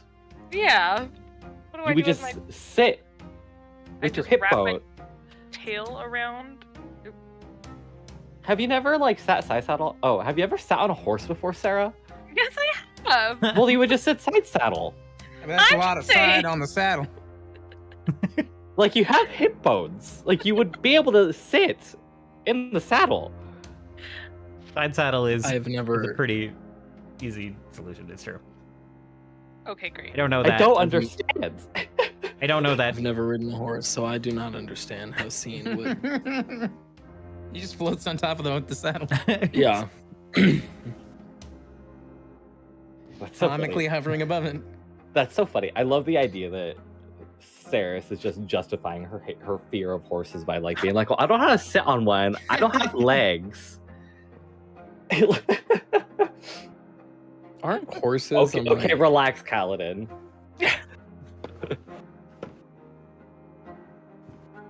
I was gonna say, Stop aren't questioning me. Sorry. hoof having animals like direct predators to snakes? Maybe that's why. Yeah, it's a primordial What? fear of being I think stepped they on. are. I don't know That about, doesn't make any, that doesn't make any fucking I sense. don't know about predators, First of all, I appreciate Predator? your help. but I do think I Let him defend me. that's crazy. I am sure that horses Oh. kill a lot of snakes. They don't like eat the snakes though. Predator. No, I guess that's not what I meant. They have a No, I love your Horses are logic. horses Thank are you. apex predators. TIL. Yeah, true. We're making it canon that Steris doesn't like horses. Just In this sharpen their world, they're teeth and make their predators. eyes, make Yeah. their eyes point forward. Yeah, there you go. Now you got horse apex. Oh. They chew Uh. on the hard snake skin by stomping on it first. Yeah. They tenderize it first. wouldn't be the weirdest damn thing in nature. Not even close. True. It would be if it was a horse. Kind of. Hey, there's a reason I play dumb characters. It's because I'm not the brightest bulb in the tree anyway, so. They're like Oh. birds that eat rocks to grind up like the stuff they eat. Yeah, but that's like evolutionarily in a bunch of things, though. Yeah, It's like and there are it's like everywhere. there are animals that like tenderize things by just smacking them on stuff, rocks and stuff. Like what? Probably mostly monkey things, honestly. Otters use tools to crack open. True, well, yeah. it's not to tenderize though. It's not really the same, right? Like it's a little different. And- You're like explaining that horses are like, if they were to predate on snakes, that they would like pre-chew their food. They would like pre-chew Right. the snake on the They- floor. I'm just saying, that's crazy. That's crazy. Oh. By the way, they're horses. They have like flat teeth. Yeah, They don't need to pre-chew. That's the why they have snake. to pre-chew. they probably They don't would need just- to tenderize. Yeah, Oh. That's crazy. I didn't mean. I love it. Thank you. That was very funny. Horses are my predators. Don't make me So- ride one. where did the party token go? Where the hell? What is going on with my game today? I don't know what's happening. I might have accidentally deleted it. Oh, I can't zoom in on the map. I can't either. Mine's tripping out. Are you like max zoom out, or are you in a reasonable spot? No, I'm like a max zoom out. I don't know. All right, well, Like I can't really read the text that well. so you guys do depart in your carriage as you are heading out. As we're leaving, Isha is on top and she's just pestering the fuck out of Sarah Egwin. Yeah. How? Where were you when you just went and left and there was an assassination attempt on us? Assassination. Where were you? I attempt. thought you were supposed to babysit us. Seems like a failure on your part. I'm gonna tell your king. Good God. She's going full Karen on him.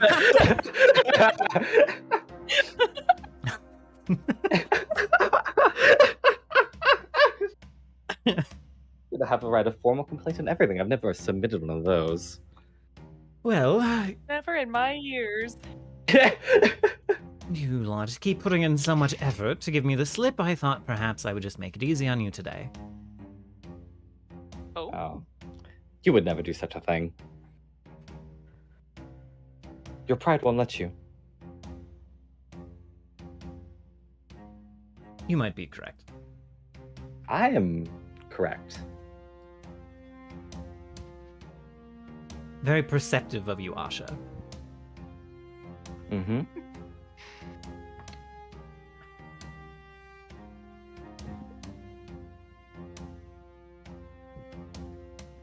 But basically, she does that for like 2 hours. She just Excellent. passively aggressively is like, "You failed me. You fucked up. I can't believe Ruth made you a knight." Good grief. Jesus.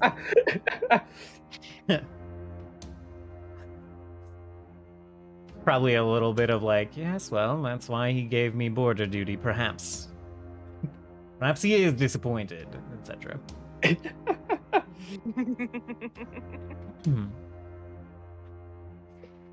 Through that day, the rest of that day, you guys make pretty good time along the road.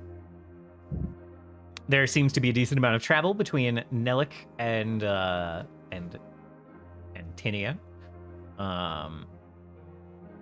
I like that we're pronouncing it Nelik. Nelik. Is that wrong? I don't know. I feel like I feel like the pronunciation was different the first time. Could be. But We're making I don't. it our I own. I don't have a pronunciation. I don't have it like phonetically written out. Look, they probably all say it differently depending on where they're from. Like, one group probably says Nelik. Another group probably says like, I don't know. There's not really that many ways to pronounce it, I guess. There's probably a Nelik, Well, a Nelok, a Nelik. No. I feel like you. I feel. This is I feel Louisville like versus the Louisville. first time I heard it, I was like, I'm never saying that ever again. There's definitely some, probably like the Potsians just say like Nalk. That's crazy. Yeah. Potsians, man.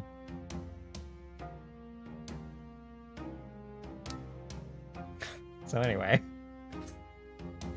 I'm glad we're gonna have a productive last hour of the session. Well, we could just be here already, and that would be really productive because we could just give them the letter, Mm-hmm. and that would be easy. Mhm. We'd be like, yes, we are the new air quality inspectors. And we need our bobble. We need the immediately. we need your you have a defective bobble. Your air quality is very poor because of it. Mm-hmm. You do venture west. You make very good time while on the road. Eventually, you do have to break from the road, as there's like the very, just like an impression of a trail, kind of like heading up on towards this keep, kind of at the edge of this borderland up there. And there's like tracks where people have marched there and back, but a couple of like ruts, but there's no like formal road. You arrive at the fort, and Ogwyn kind of has a chat with the guards, gets you guys through. You guys pretty much just pass through. It's not really a town. It's definitely like a military fort, without many amenities to speak of.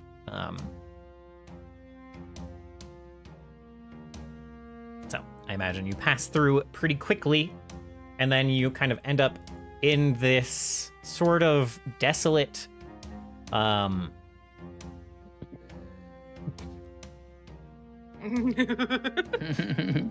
doesn't like it there. He does not like it there. This whole journey has been like pretty windy.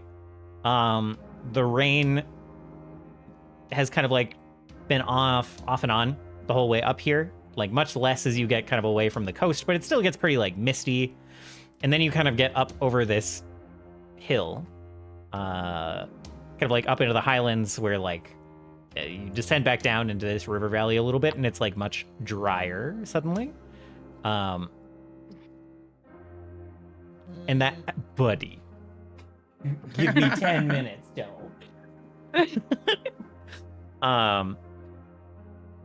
Gets much drier as you head towards this fort, to the point where as you're getting up to the fort, it's like mostly like dirt and rock, and the grass has mostly faded away.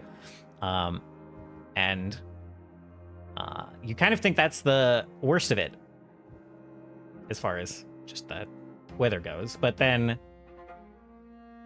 you go through the fort and kind of through this pass, and there's this point where this kind of like chilled wind turns to just completely still air as you get kind of like past the pass, and into this wide, this like miles wide bowl of just like dust and hills and like occasional ruined structures.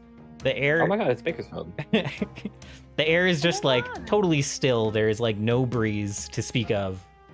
It is much drier than the place you've just come from, and very quiet.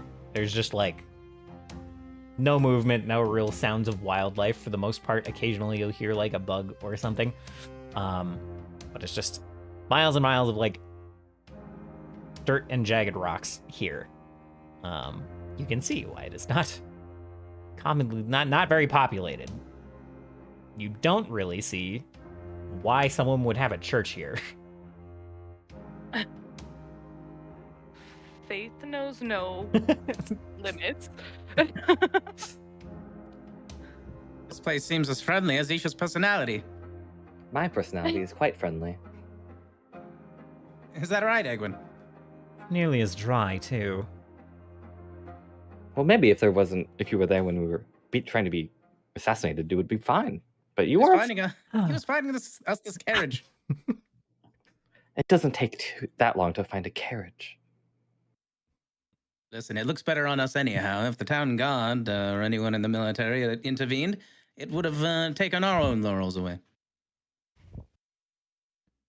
Besides, we did have it handled. See, there you go.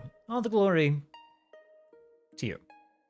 Not that you seem like one for glory. I'm not. I love when people do things for me. Yes, I rather got that impression. I just like making a good impression.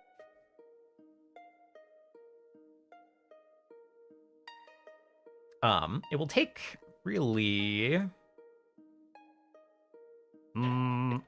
pretty much As a final aside, Isha says, Eincrad, when you get to be my age, I think you'll find that you don't really care anymore.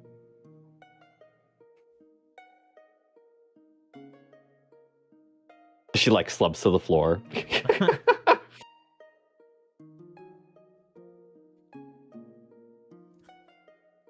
Technically, I am older than most of the others here.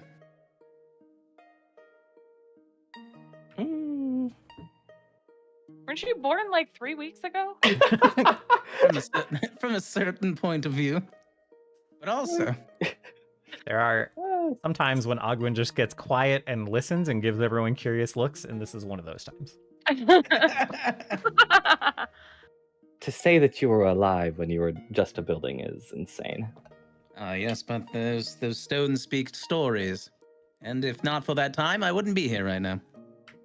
Can you remember any of Your the stories? your hidden away tower doesn't speak many stories, IMO. has no stories to tell. It's hidden. There's a wealth of knowledge there and a history that's even well beyond you. Unfortunately, you're Ooh. there. I didn't hear what you said. I said, unfortunately, you're wrong there.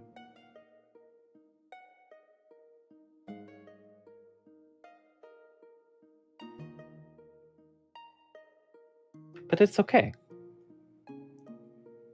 I quite like that sometimes you are old and crusty, like me. I'll have you know, my stones are quite nicely polished. Because they're so new. Oh, well kept. It's very different than yourself. Are you calling Isha unkept? I mean, sometimes she is a bag of bones. I Literally, have been perpetually a bag of bones for like a week. Yeah. We just Isha, noticed. Isha like picks like out of her like her cloak. She like reaches out and like pulls one of her leg bones up. I'd rest my Put case. that away. No one wants to see that. Put your bones away. You're nasty. Right. Well.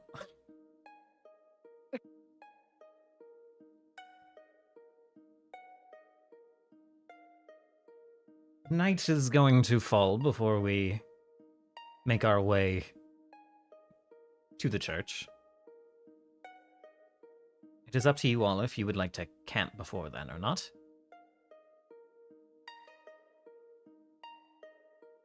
Is this an instance that we should return home, or shall we make camp? Not as nice as the forest on the way in. You have been dying to show Egwin, or Ogwin, your true self. He blushes a little bit. He's like, well, maybe a little bit.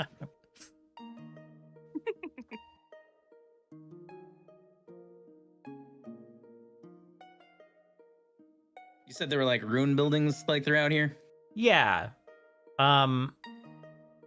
Yes, correct. There's like structures that have been like a little bit broken up, quite abandoned for a long time. But generally, like, it's open terrain, right? It's like hilly in here.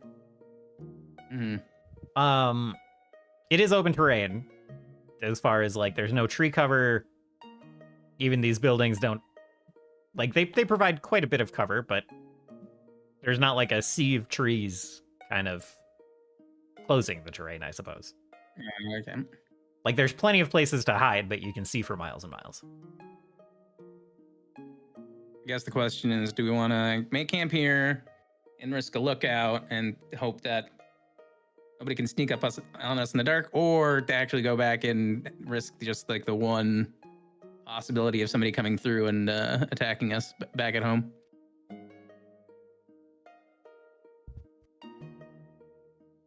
Does anybody have any strong opinions one way or another? I think it'd be smarter if we just camp and take watches like we have been.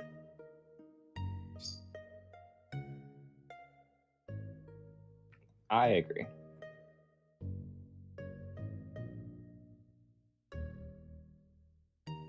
Very well, then at least we get to sleep under the stars.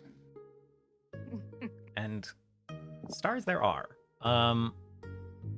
Sky, stars above you are very, very clear here. There's like no clouds.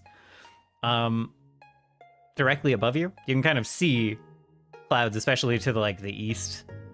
Yeah, just kind of like bringing this place toward the east. But they do not seem to like reach kind of these mountain peaks, and nothing really gets in front of the stars here. You can see them shining kind of more clearly than most other places you've been. Most other nights you've had. They don't really do that thing where they, they don't twinkle and shimmer as much. They're just kind of solid points of light. Very easily observed. So that is one pleasant aspect of this place, but the rest is almost unsettling with just how quiet it is, how a breeze just like never touches your face, and like it isn't offensively hot or cold, but you find you feel like parched often. It is very, very dry, and find yourself reaching for the water skin very frequently. I love dirt. Isha has plenty to eat. Don't need to hydrate the dust, so Isha's thriving right now. There is one sound that kind of echoes through the hills of like a sudden kind of animalistic screech somewhere that you cannot see that just like echoes between a few of the hills, kind of followed by like a growl. And some loud sounds of like movement and scratching, and then silence again.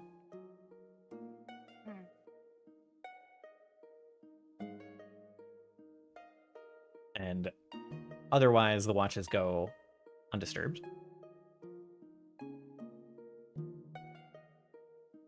And you guys can get moving again in the morning. Got a whole full rest, huh? Yeah.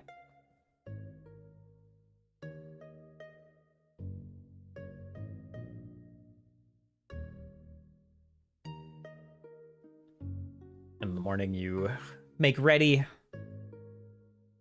get your spell preparations done, start the cart rolling again. Kind of the only sound echoing off the nearby hills again as you kind of meander back and forth between the hills. There's kind of this... Really, there is somehow more of a path here than there was on the east side of the mountains, just ruts in the dust and dirt, undisturbed by wind and the complete lack of precipitation here.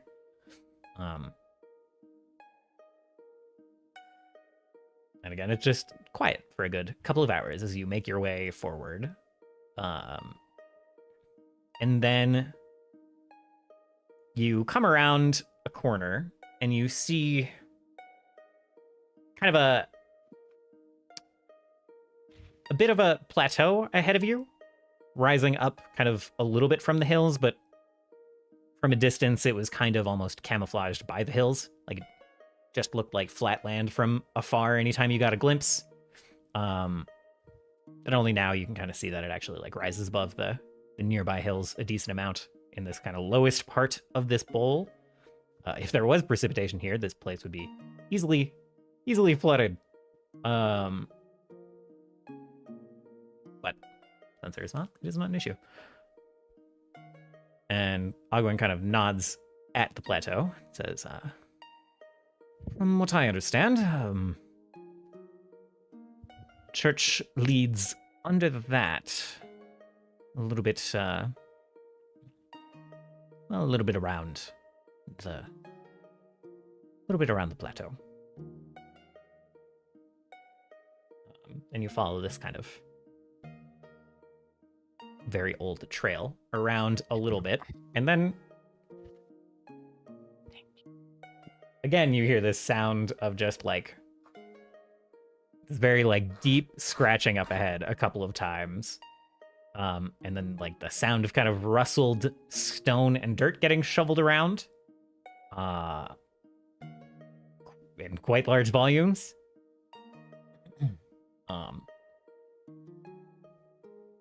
And Ogwyn kind of like signals to stop the horses, kind of furrowing his brow. That doesn't... I don't know what that is, but I don't like the sound of it.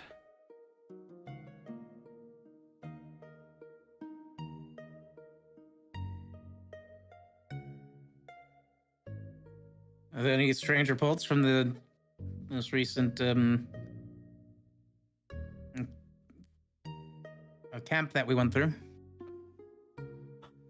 They did mention that after the recent star showers, some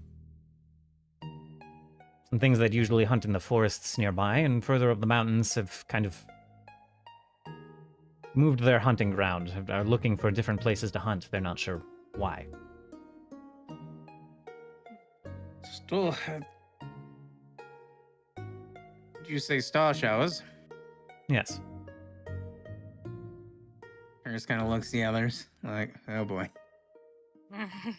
Oh boy, indeed. We encountered star showers in the Southlands, and well, it was a bit of a precursor to of the madness that's happening there. Those star showers were in fact creatures that we call moonflowers. Giant, ghastly plants that try to eat you. Wonderful. Wonderful. In fact, we saw one here, didn't we? Well, it's our first time in this valley, but we have seen some before. All right, y'all. I'm so sorry. I gotta take off. Not a problem. We will pick up there next week. Okay. Later. Bye. See you. Bye bye. All right. Oh, Moto popped out too. Well, I don't know. thank you guys for playing. We will pick it up there next week. Does anybody have any idea what XP we're sitting at? I don't think I've recorded it the last couple of weeks. There hasn't been a lot of XP coming in. You guys are working towards some like story-related XP, but not a lot has come in. Yeah. From this, from the robot guy, you guys got 90. It looks like you are currently at like 254. Okay. Is that what everybody else is at? It's what most everyone else is at. Cena's a little bit behind, but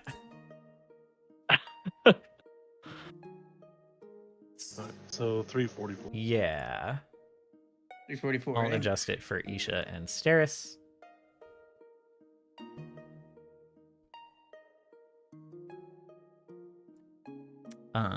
Yeah. And there will be more coming soon.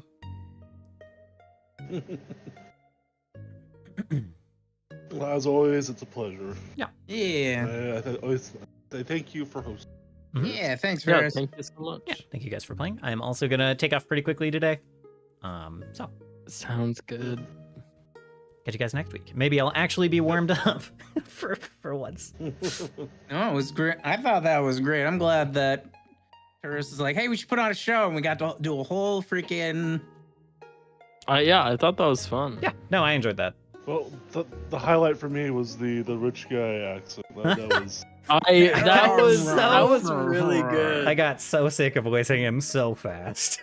I got sick of listening to him really fast, but that's exactly the type of character that I feel. That's the guy we want to milk for money. Milk for He money. needs to get assassinated, so I never have to voice him again. Only after he puts the party in his will. Yes, of course. Yeah. And this is where Turkham delves into like alchemy and starts cloning him. Oh my god. Like 50 of them all talking at the same time.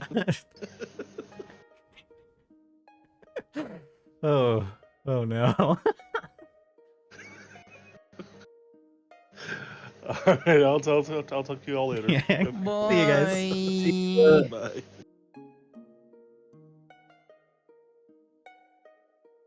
All right. Thank you guys for hanging out for Pathfinder. Once again, I was a little bit clumsy and clunky with some of the stuff, but I had a good time, and I'm really looking forward to next week. I have some very fun ideas for what's coming up.